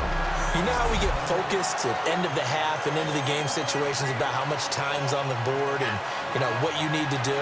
Sometimes you don't have to worry about that. That's just smart football. You know, that kind of a lead, staying in bounds, it burns clock, even in a situation that we're not really focused on it.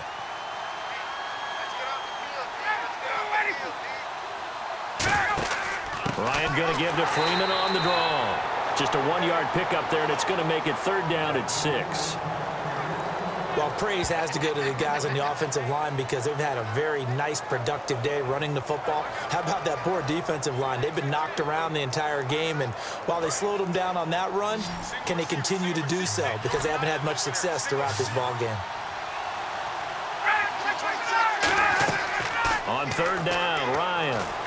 He's going to launch this thing way downfield. And a shot taken on 3rd down, unsuccessful. 4th down now.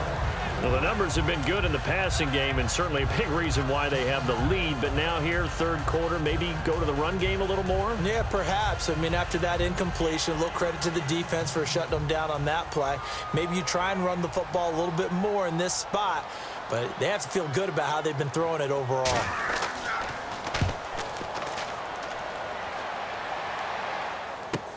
They'll look to set up his blockers. And that's going to go in the books as a 55-yard punt. Well done. And the offense will take over with a new set of downs.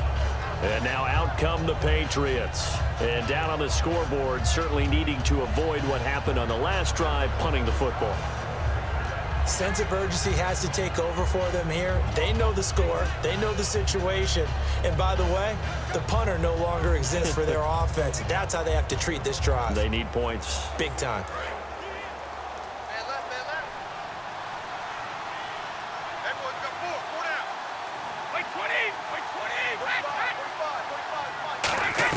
Brady now on 1st down. And it pops free. The collision there jarred the ball loose and brings up 2nd down. And that incompletion gives us a moment here, and an interesting tidbit as we look to the Super Bowl coming up. Dan Quinn, last time he faced the Patriots, he was a defensive coordinator for the Seahawks. Lost that game in the Super Bowl. Chance to get revenge. Chance to get revenge, but even more so, he's a guy leading his team that everyone's going to say a rookie coach in the Super Bowl. First time there. But to your point, D-coordinator of Seattle for that game. Defense coordinator of Seattle when they beat Denver in the Super Bowl. So he has Super Bowl experience that he carries into this game, and that should help his team. What a job he's done this season.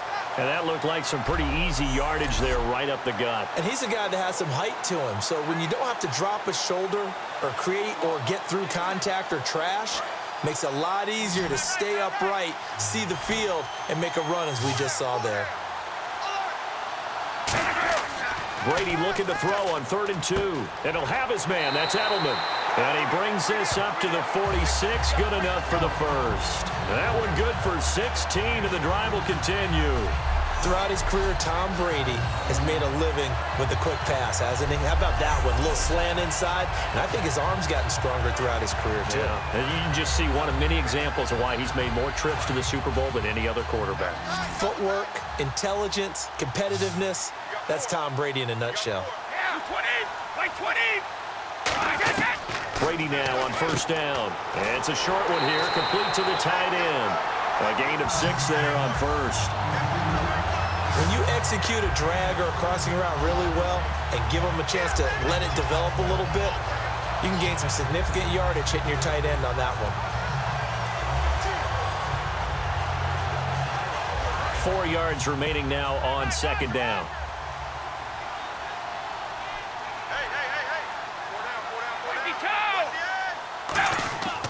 Brady gives now to Blunt.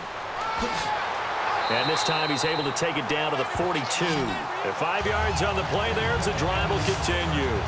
So many teams want to throw the ball in this situation nowadays, but I love watching a team that has enough confidence to go ahead and run the football in that situation. That's almost a tendency breaker.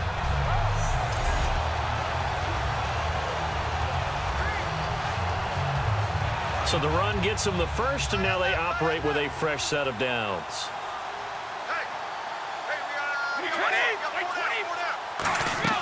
Throwing on 1st down is Brady. Going underneath for Lewis. And he's going to get it down to the 33-yard line here. It'll be a gain of 9, and that'll make it 2nd and short. And at his size, he's a smaller back. You can get him the football. He can kind of get lost, make someone miss. It's good for him. Yeah, it's great for him. I like what you said there. Sometimes he gets lost in the traffic a little bit, but get him out in the open field into some space. That plays to his strengths the best. He keeps him out of it where all the big boys are, you know, make someone miss in the open field. And right side caught, Hogan. And they'll be inside the 25 now at the 24. Brandon, so many times we see the crossing route start as a quick hitter, but in this play, he had time in the pocket and waited for him to clear going across.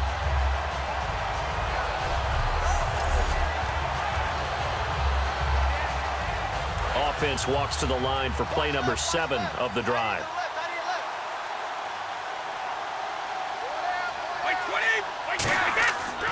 Brady gives this one to Lewis. And he's going to lose yardage and be backed up to the 25. That's going to go as a loss of a yard, and it'll be 2nd down. We just saw another example of how the defense is winning this game. Really at the point of attack, the offensive line's just getting pushed around. I think now as a play caller, you've got to give them a little bit of help. Maybe you keep your tight ends a little bit more. Maybe the running backs help you a little bit with the pass blocking. But you've got to help them get some confidence because you can't abandon the play calling right now. A little bit of ground to make up for the offense as they face a 2nd and 11. They'll run it now out of the gun. And he'll be taken down near the 20 at the 21. 4 yards on the pickup there, and now they're left with a 3rd and 8. Well, if you're a football guy, that's a pretty run because everyone is in sync right there. Obviously, the guy carrying the ball, but how about the people up front? Leverage, athleticism, they created some nice space for him. Out of the huddle now for play number 9 on this drive. This is 3rd down and 8. 20. Throwing is Brady on 3rd down. That is caught right at the 10-yard line. It's a really nice 15-yard pickup, and now it's 1st and goal. And in a lot lot of ways, that catch is expected. Red zone presence, and that one was realized there. You've got to find your tight end in that situation. And a really long drive here, and it goes on and on.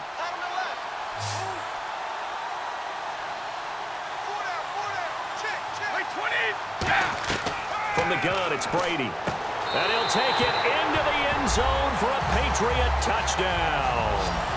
Their big tight end from 6 yards away. And the Patriots make some inroads here on that deficit. I wonder if he changed anything on his play sheet or they just executed better. Because they had 2 previous drives that ended in field goals.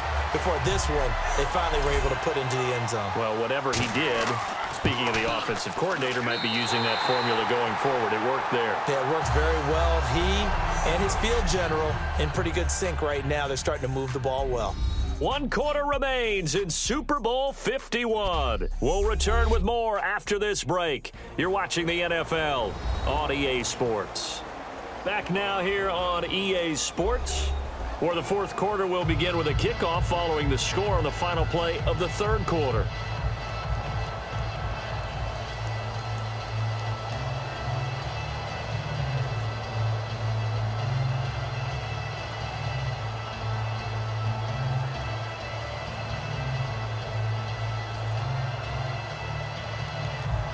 Gostkowski now out to kick it away.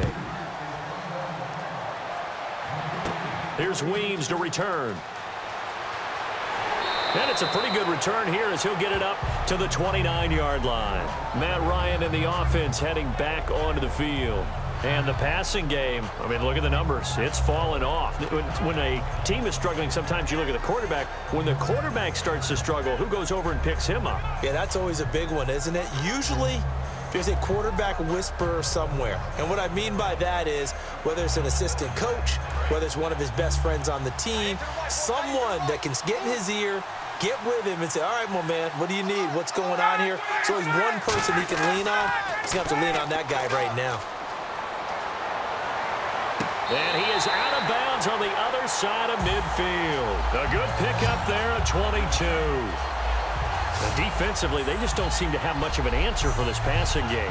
Not at all. Look at the confidence that's exhibited here. With that type of a lead, clock on their side, instead of running it, they're still throwing it, trying to pick up first downs and keeping the football.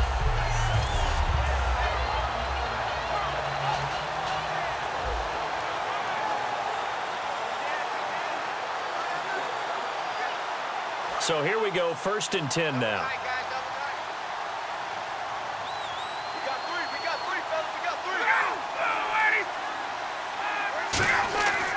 Coming left, it's Freeman. And that play goes nowhere. Taken down, losing yardage at the 50, right at midfield. It's a loss of a yard there, and now 2nd down. The 4th quarter here, they've got the lead. They want to keep it on the ground. That's what they're doing. Smart football. Keep the clock grinding. Keep it going. But you got to figure now, they're going to see more people stacked up at the line of scrimmage as they try and bleed it out. And the offense behind the chains here a touch on 2nd and 11.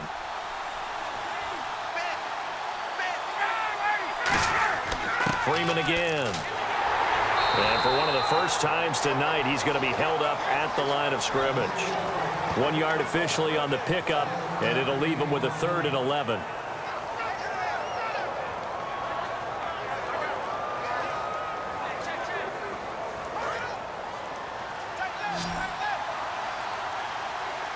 Third and 11, 5 in the secondary now. Nickel look. They run the play fake to Coleman. Now Ryan. It's caught. Jones. 15 yards through the air and a first down. He's played a great game. It continues right there, even with this lead, confident to throw the pass and have the reception made. There's no doubt who the leader of their team is there? There's no doubt who they want to ride all the way to the finish, because strategy would tell you run the football, run the clock down. Instead, they're letting him throw it because they feel that confident in what he's getting done. They'll throw on first down with Ryan. The left side completion to Jones. Give him a couple on the catch. It's 2nd and 8. The goal of a wide receiver screen is get enough blockers in front to create a wall and let him pick his spot to run the football. How about the defense there, swarming to it and not allowing that to happen? Did not let him get downfield.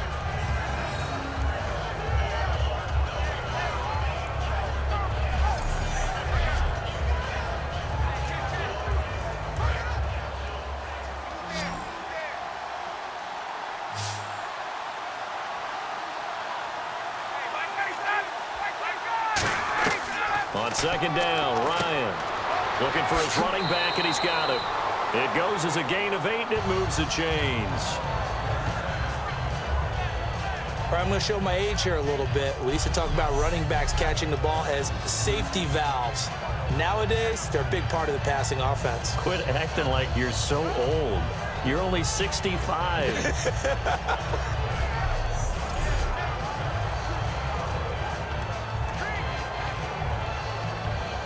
Offense comes to the line now, 1st and 10.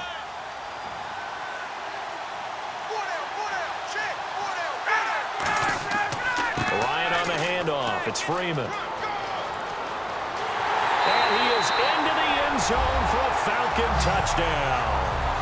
Devontae Freeman, his 2nd touchdown of this Super Bowl. And the Falcons will extend their lead. And he certainly played a pivotal role with those 2 TDs and why they're up on the scoreboard right now. Well, someone's all about winning, aren't they? Because he's not worried about the number. Sure, it's great to have 2 touchdowns. But the bottom line is what he's doing is contributing to their lead. He wants to continue to do so. Here's Bryant for the extra point. And the lead now to 3 touchdowns at 21 points. So this drive spans 7 plays, and it ends in a touchdown run from Devontae Freeman.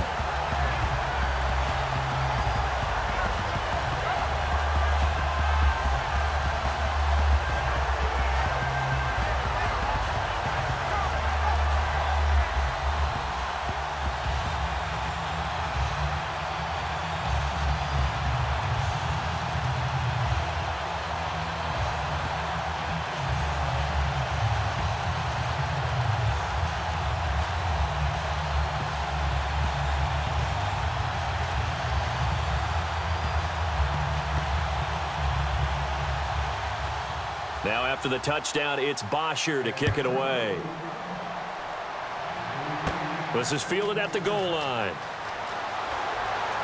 And not a bad return here. He gets it out to the 25-yard line. And heading back out there now, the Falcons defense here. Last drive, touchdown surrendered. Here, see if they can stop him. It's always a constant battle of letting the last series go, good or bad, but especially bad. Give up a touchdown. Okay, forget the finger pointing, forget the blame. Go back out and play the defense you know you're capable of and help your team out. And probably look to the leaders, as always. As always. They're going to be the ones going to grab some people and say, all right, let's do this thing.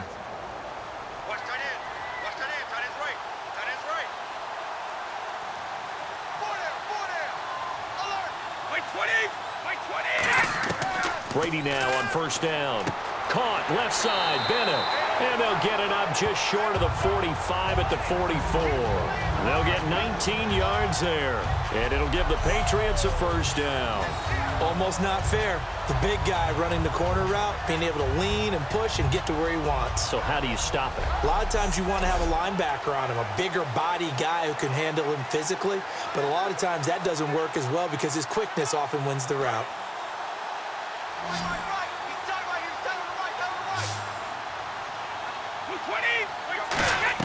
On 1st and 10, here's Brady. Over the middle, that's caught by Hogan. It's a pickup of 16 there, and it'll lead to a new set of downs. I know many people like to throw to the tight end, maybe in a little flexed out position because he creates mismatches with his size. The slot receivers do the same thing with their quickness, their speed, and their route running savvy. So the offense has it 1st and 10.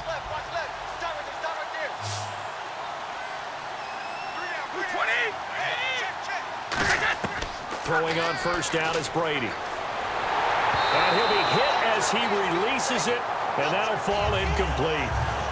Not too many things get to a quarterback of this magnitude, but I think it's safe to say that pressure can get to any quarterback. Yeah, he's obviously a great franchise quarterback, but felt the pressure, threw it incomplete. Second down here after the incomplete pass.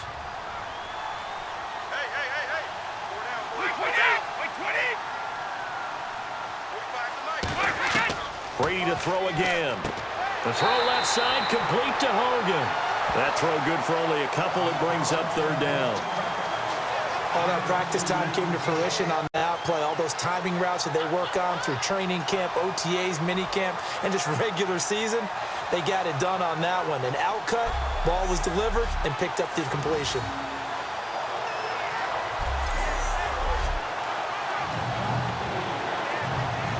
They'll need to get it to the 30 for a first. This is third down.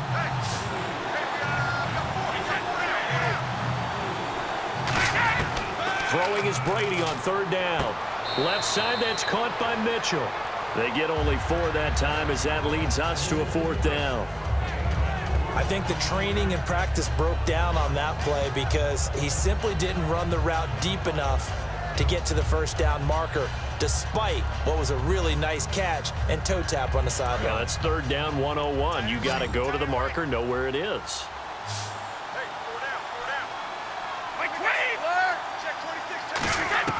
Now Brady got to have this one. This is caught. It's Julian Edelman. And he picks up the first down yardage as he takes it down to the 16. And that's what you've got your tough little slot receiver for, isn't it? Right there, those fourth down conversions in the middle of the field. He knows that's where he has to make his living, and that's where he has to make plays to help his team.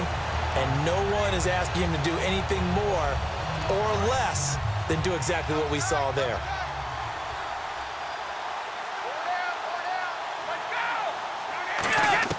Into the red zone, it's Brady. Firing quickly here, and that's complete. No gain there on the completion, 2nd and 10.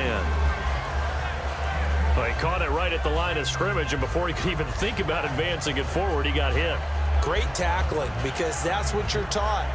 Don't give up yards after the catch, and most offenses make a living off of yards after catch. Those hidden yards that may not go into the score sheet, but they count big for moving the ball and stretching the field. Really nice open field tackle. 46 is right there. Check in. False start, offense.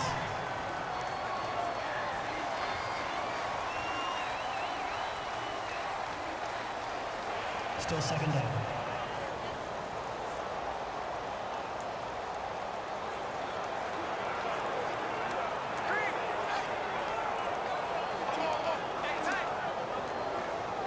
So the defense has put them in a tough spot. It's 2nd and long. Blunt, the lone running back. Now Brady again. And he's going to drop this off to his fullback. And they'll bring him down at the 13-yard line. It'll be a gain of 8 yards, and that'll make it third down.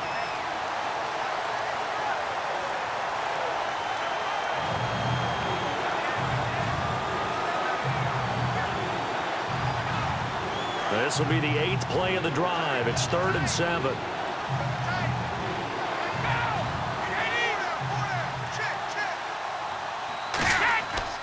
Now they'll run with Lewis.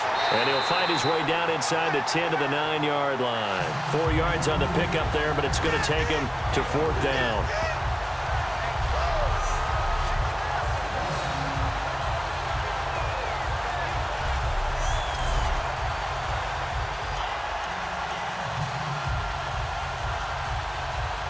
If they're going to have a shot in this Super Bowl, they're going to need this one on 4th down. Oh, and now movement and a whistle, and they may have to rethink their plans on 4th down. False start, offense.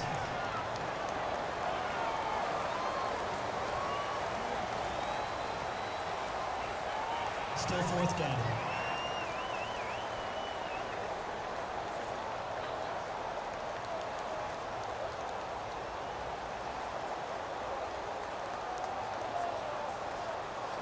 They're already slim hopes are going to ride on this one. They'll go on 4th down.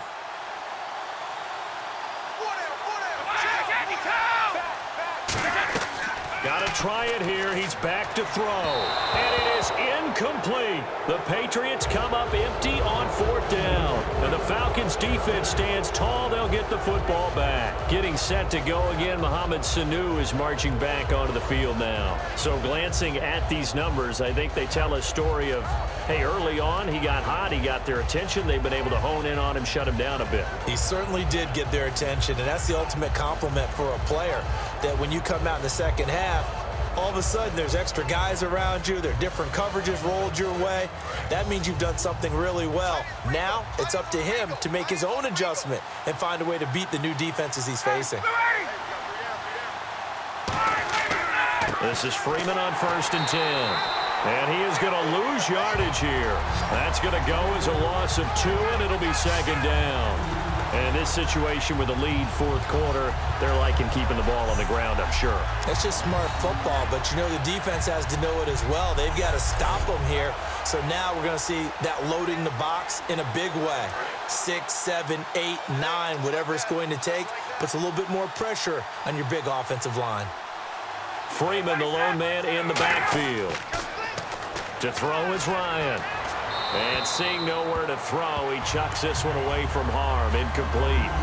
Now it's 3rd down. Whether they deserve credit or not, the defense is going to take credit for that incompletion because it always feels good when you slow down an offense.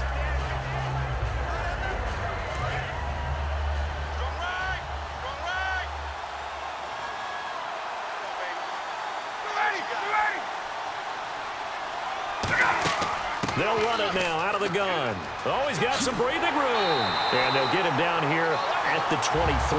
Give him 10 yards on the pickup, and that's going to bring up a 4th down.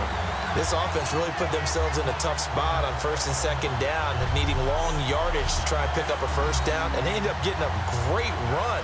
Explosive, picked up nice yardage. You don't expect to be in this situation on 4th down, but guess what? It all started with what happened on 1st and 2nd down. Really put them behind the 8 ball. Here's Matt Bosher now. He's been terrific so far.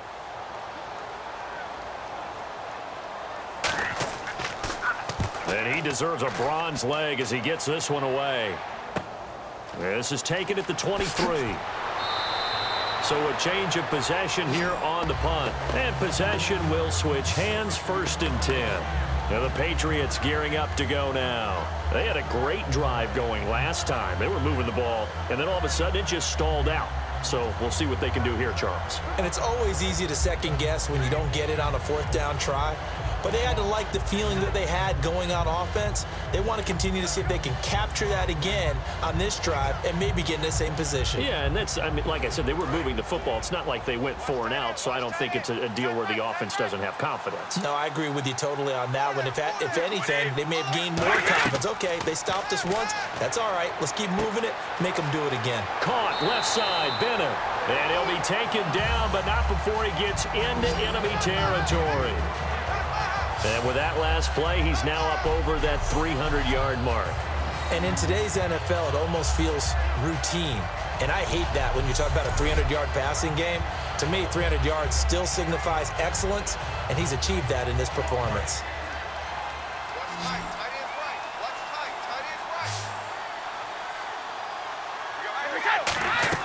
Brady now on 1st down.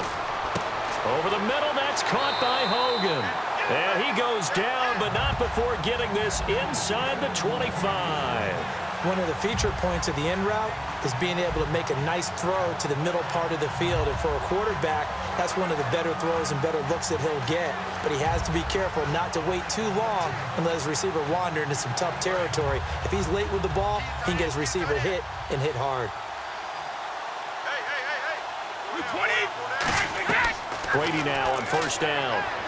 His throw caught right around the 6. 19 yards on the pickup there, and now they'll have it 1st and goal. And passing yardage-wise, now up over 350 in this game. Pretty nice performance. Definitely that, which usually means you're putting a lot of pressure on guys trying to cover. If you're a defensive back and they put over 350 yards on you, you've had a long day. The key to everything, if you're doing it without throwing interceptions or turning the ball over. Red zone opportunity. Easy. 5 yards to go for the offense. And he is in. Touchdown, New England. LeGarrette Blount taking it in from 4 yards out. And the Patriots get a score closer. And there you go. Nothing really too complex. Block, keep to your assignments, let them run it in. They did it. Fundamental football. Good blocking, beats good tackling on that play. End result, touchdown.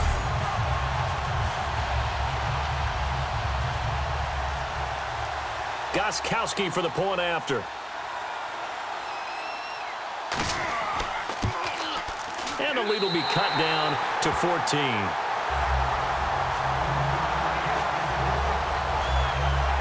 A drive there of just 4 plays. And it ends in a touchdown run by LeGarrette Blount.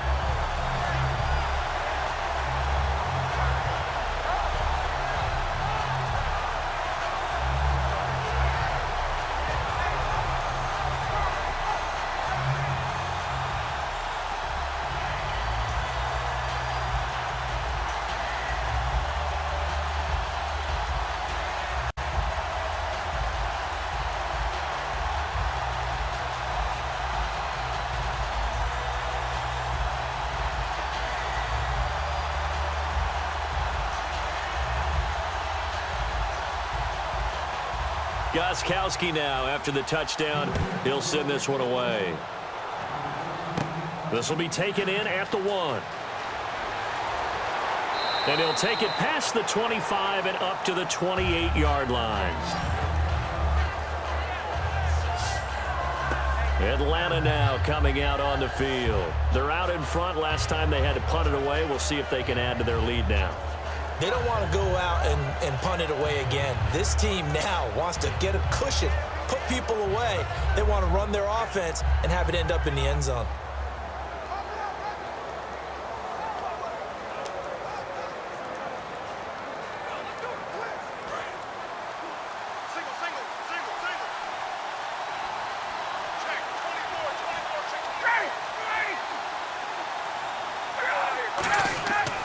First and 10, it's Ryan. Oh, there's that man again. It's complete.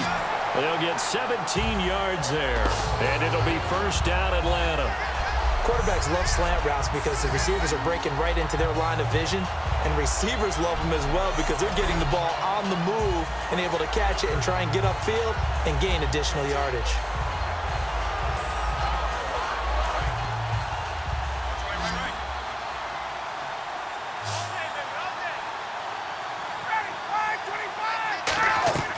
Throwing now, Ryan on first down. And no escaping this time as he'll go down. They got him for a sack. Shea McClellan from his outside linebacker spot, forcing the sack for a loss of 8. And plays like that really hurt play calling. They had a really nice gain on the previous play, but gave about half the yardage back on the sack. Excellent pressure up front, nowhere to go with the football. Down he goes.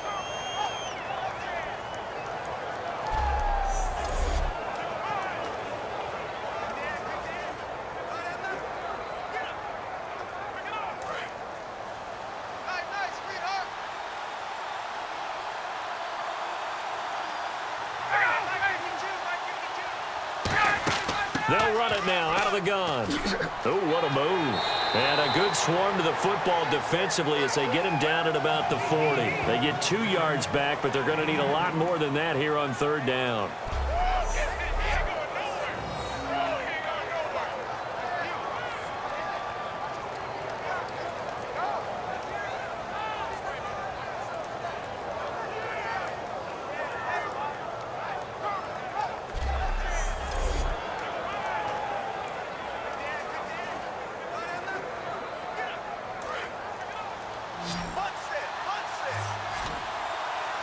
And some secondary help here for the defense in the nickel on third and long. Third and long. It's Ryan. He's going to air one out. And this is caught. And he'll take it into the end zone. Touchdown, Atlanta. Julio Jones, 60 yards. And the Falcons will add on to their lead. They were still throwing with a comfortable lead here late, and now that lead even more comfortable. And your first thought is there bad blood that went into this one ahead of time, that maybe they're seeking some revenge or they just don't like them? But the other thing that always hits me is, Are they worried about playoff positioning, right? Are they worried about, do you need enough points in case there's a tiebreaker that comes into play later? And it's up and good. So that drive, 4 plays. And the Falcons score to cap it off.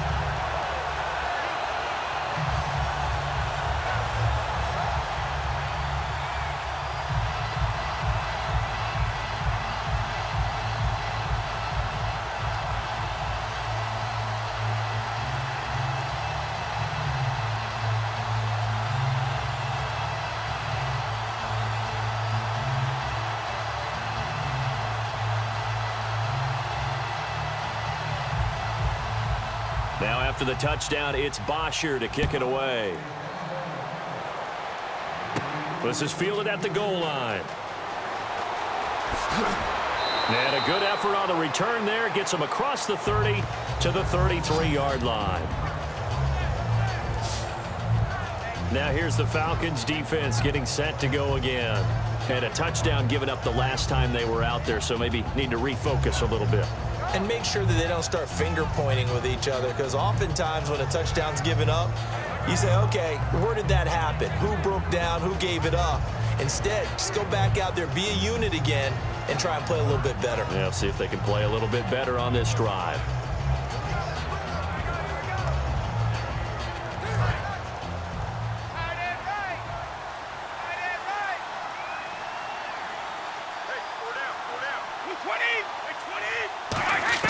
Throwing on first down is Brady.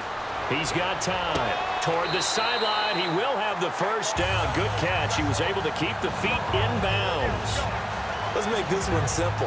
What a catch, especially the finishing part of getting his feet in bounds, toe tapping, and of course, foot dragging. Little tapestry, if you will. Oh, I like it.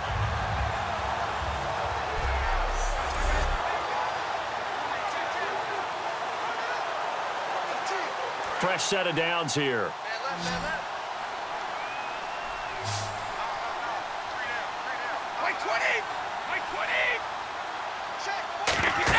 On 1st and 10, here's Brady. Screen pass to Blunt.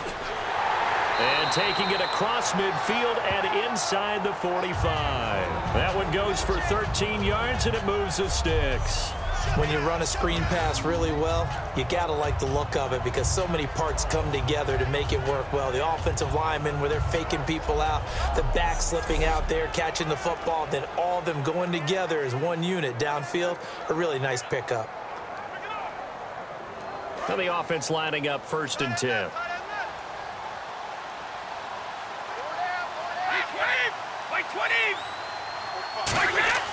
Brady going to throw. And right side caught Hogan. It's a gain of 11 yards that time, and it produces a new set of downs. He had time, was able to survey the field and find a soft spot in that zone coverage. And that's where it gets difficult for a defender, Brandon. You go to your spots on the field that you have to cover, and when the offense finds an area that you're not in, that's where they throw the football. Watch number 12. Watch number 12. Brady now on 1st down. Surveying the field. And he dumps it off to Blunt. And down inside the 15, shy of the 10. And the play goes for 19 yards. Gives him a new set of downs. And on that last play there, he's over 400 yards passing now. You know what that generally means? Success. That, and it means you really didn't miss opportunities. Usually very accurate. The ball's getting to the right place. Guys are making yardage after the catch to help you out that way. I mean, the whole team has picked it up. And don't forget, that means the offensive line has had to pass protect pretty well, too. Everyone dialed in. They run. This is Lewis. He'll get this down inside the 10 for a pickup of about 3. On any running play that's called, they're always hoping that it's going to break big and go the distance. But when you get a nice gain like that, you're able to do so many things anyway. You can come back and run essentially the same play again, continue to move the ball on the ground, or you can decide to throw the ball now because usually you have the defense back on its heels.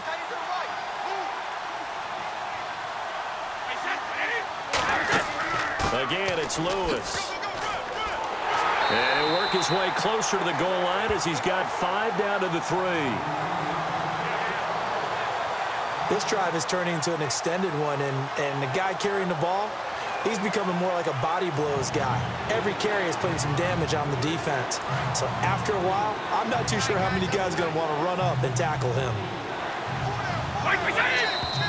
Now flags come in. Looked like one of the Patriots might have moved. False start. Offense. Gotta get the ball, D. Get the ball right here.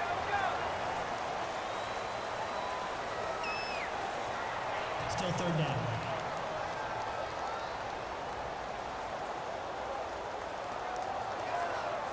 Check. Run it up. 15.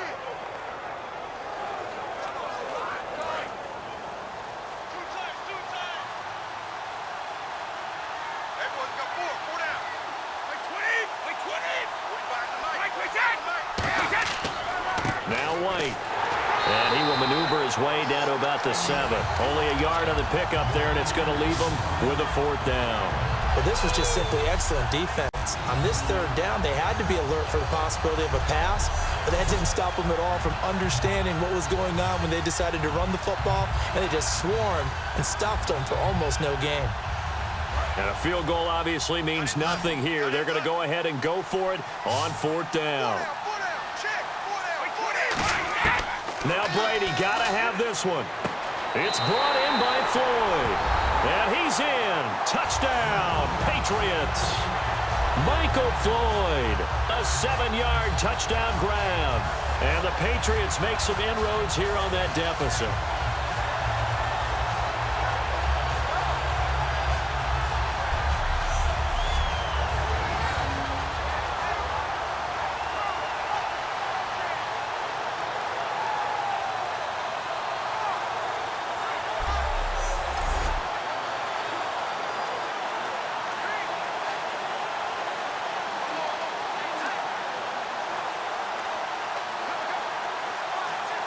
Still an important piece of business to take care of, the extra point. And the lead will be cut down to 14.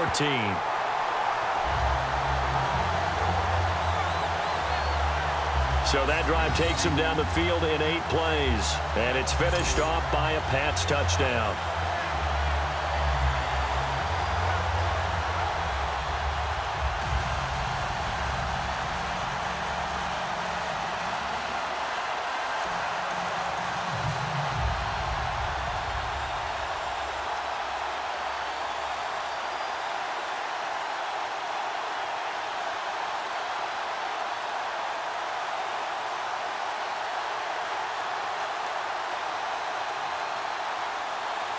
Two scores down, 3 timeouts left. Still a chance if they can somehow get this one back.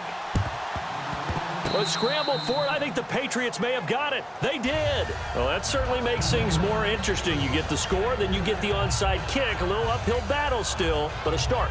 It's not mission accomplished, but the plan is working. They are in a great spot right now, and the best part, they put the defense right back out on the field after having already scored. Yeah, they've got the momentum here now.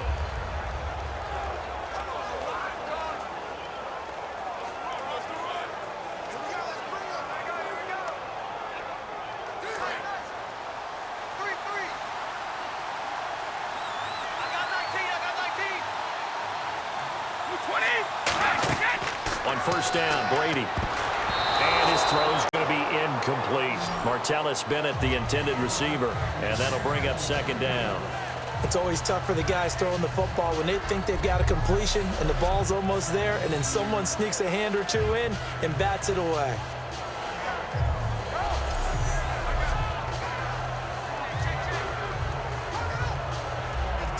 Second down now after the incompletion.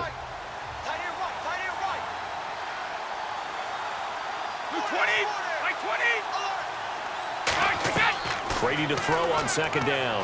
Pressure brought in, and the Falcons get there for the sack. Brooks Reed in there to drop him as the clock continues to roll. And now it looks like they're going to be in the hurry-up. On 3rd and long, it's Brady. Finding time. Now, this is taken in. It's complete.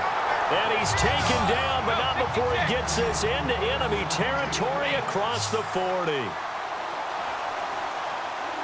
False start's going to push him back, but these days, how hard must it be to be an offensive lineman? It's very hard, Brandon. You've got defensive linemen flinching, trying to draw you offside. You've got the loud crowds, and there are just so many super athletic players on defense now that you have to deal with each week.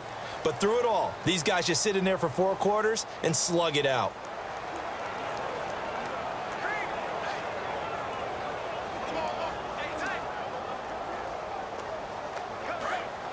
Looks like the defense in press coverage here.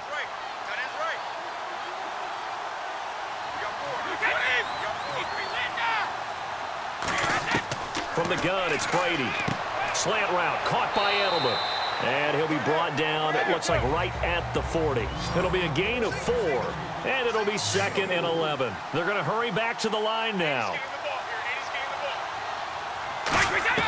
Now Brady throwing on 2nd down. And he's got Edelman on the out route. That's complete. That catch good for 5. It's 3rd down. So 3rd down, they need to get to the 28 for a first. Throwing is Brady on 3rd down. And this is going to be incomplete.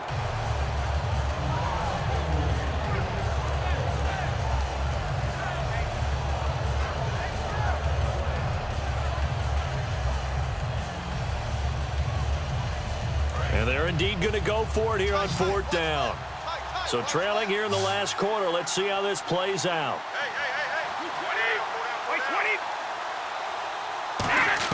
Got to try it here. He's back to throw. He's got Floyd on left. They had to go for it with such little time remaining, and the Falcons are close to finishing off this football game. So with that, we can just about close the book on this one, Charles. Yeah, what's the old expression about slim and none? Well, Slim just left town on that They're one. down to none? Yes, exactly right.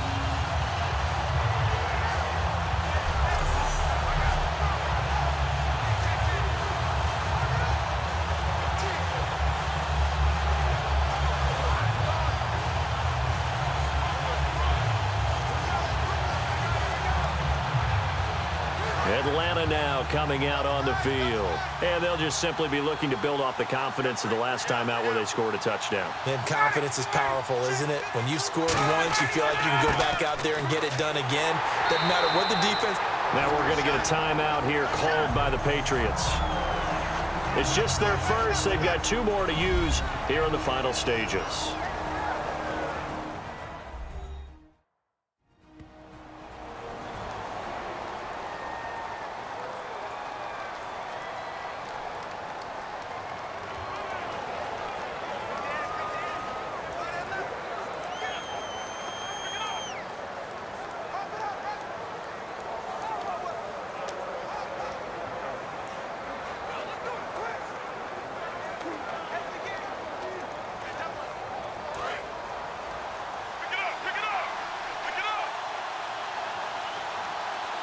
Freeman, the lone man in the backfield.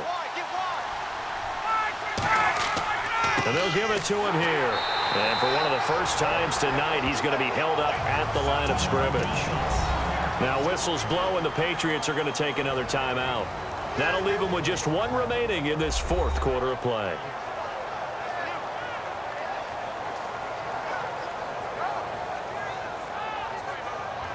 All right, so the timeout over and all 11 men back out onto the field for the defense.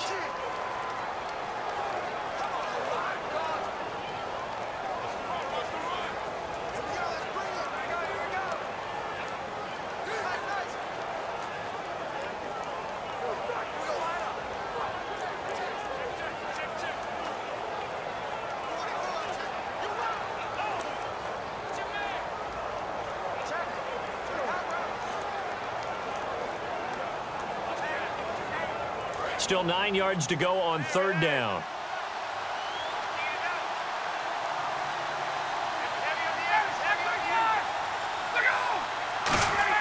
Coleman now. And he'll be brought down right around the 37. Now hang on here. Timeout called by the defense. That'll be their 3rd and final stoppage here as we step aside.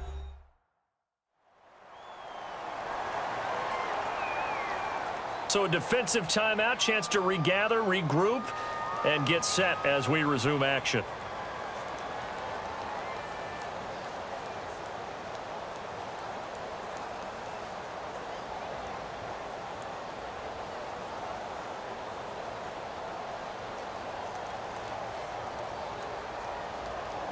Here's Matt Bosher now, as he'll come on to kick for a 6th time tonight.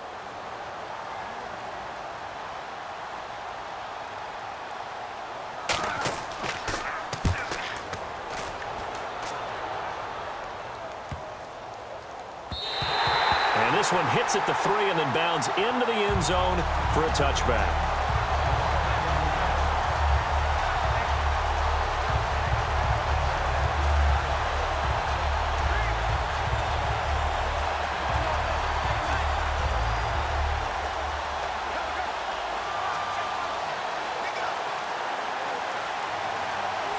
Now the Patriots offense, they work their way back out onto the field. They have a little bit of time left here, but this one not going to go their way.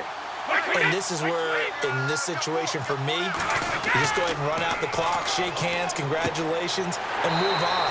Because now, you're not going to make up for what's happened during the game in this last sequence. We'll see what they do here in this last sequence. And they're going to hurry back to the line now.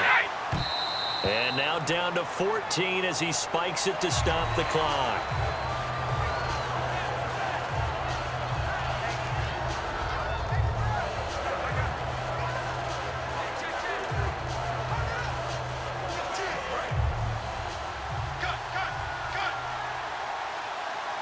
Three receivers to the left, one to the right. On 2nd down, here's Brady. No, he almost had it. Already with 1 interception, just missing his 2nd there. He's lucky to be getting that one back. After what they've done with him all day long, with all the targets trying to go after him, he's obviously gotten smart, and his pride has kicked in. Made a terrific play.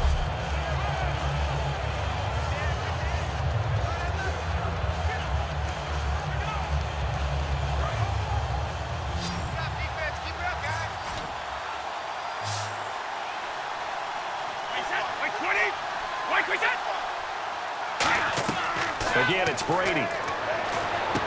He's got a man. It's Mitchell. And he's taken down, but not before he gets this into enemy territory across the 40.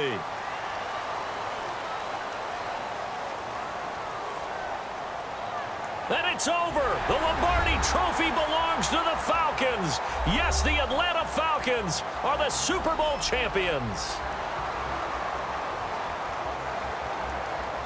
And to the Super Bowl champions, they etch their name forever in NFL immortality.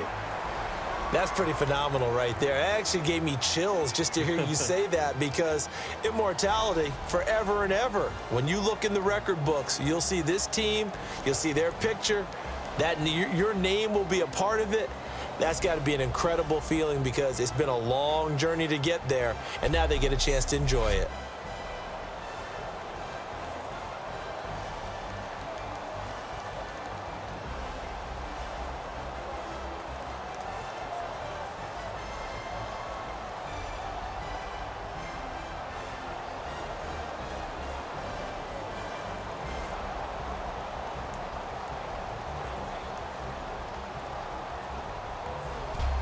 And they are the Super Bowl champs. The Lombardi Trophy is theirs, and so are bragging rights for an entire season. What a season it has been. Feels like we have been there every step of the way. Our entire crew doing a wonderful job. Thanks to my broadcast partner, Charles Davis. For all those guys, I'm Brandon Gaudin signing off. We'll talk to you next season right here on EA Sports. So there you go, guys. This is predicting that the Falcons are going to win. I guess we're going to find out soon enough on Super Bowl Sunday coming right up. So I had 2 simulations that predicted the Falcons to win. I really hope that Madden didn't get it wrong. I'm going to be so embarrassed if Madden was wrong. But Tom Brady threw for 496 yards and Ryan threw for 343 with a higher completion percentage.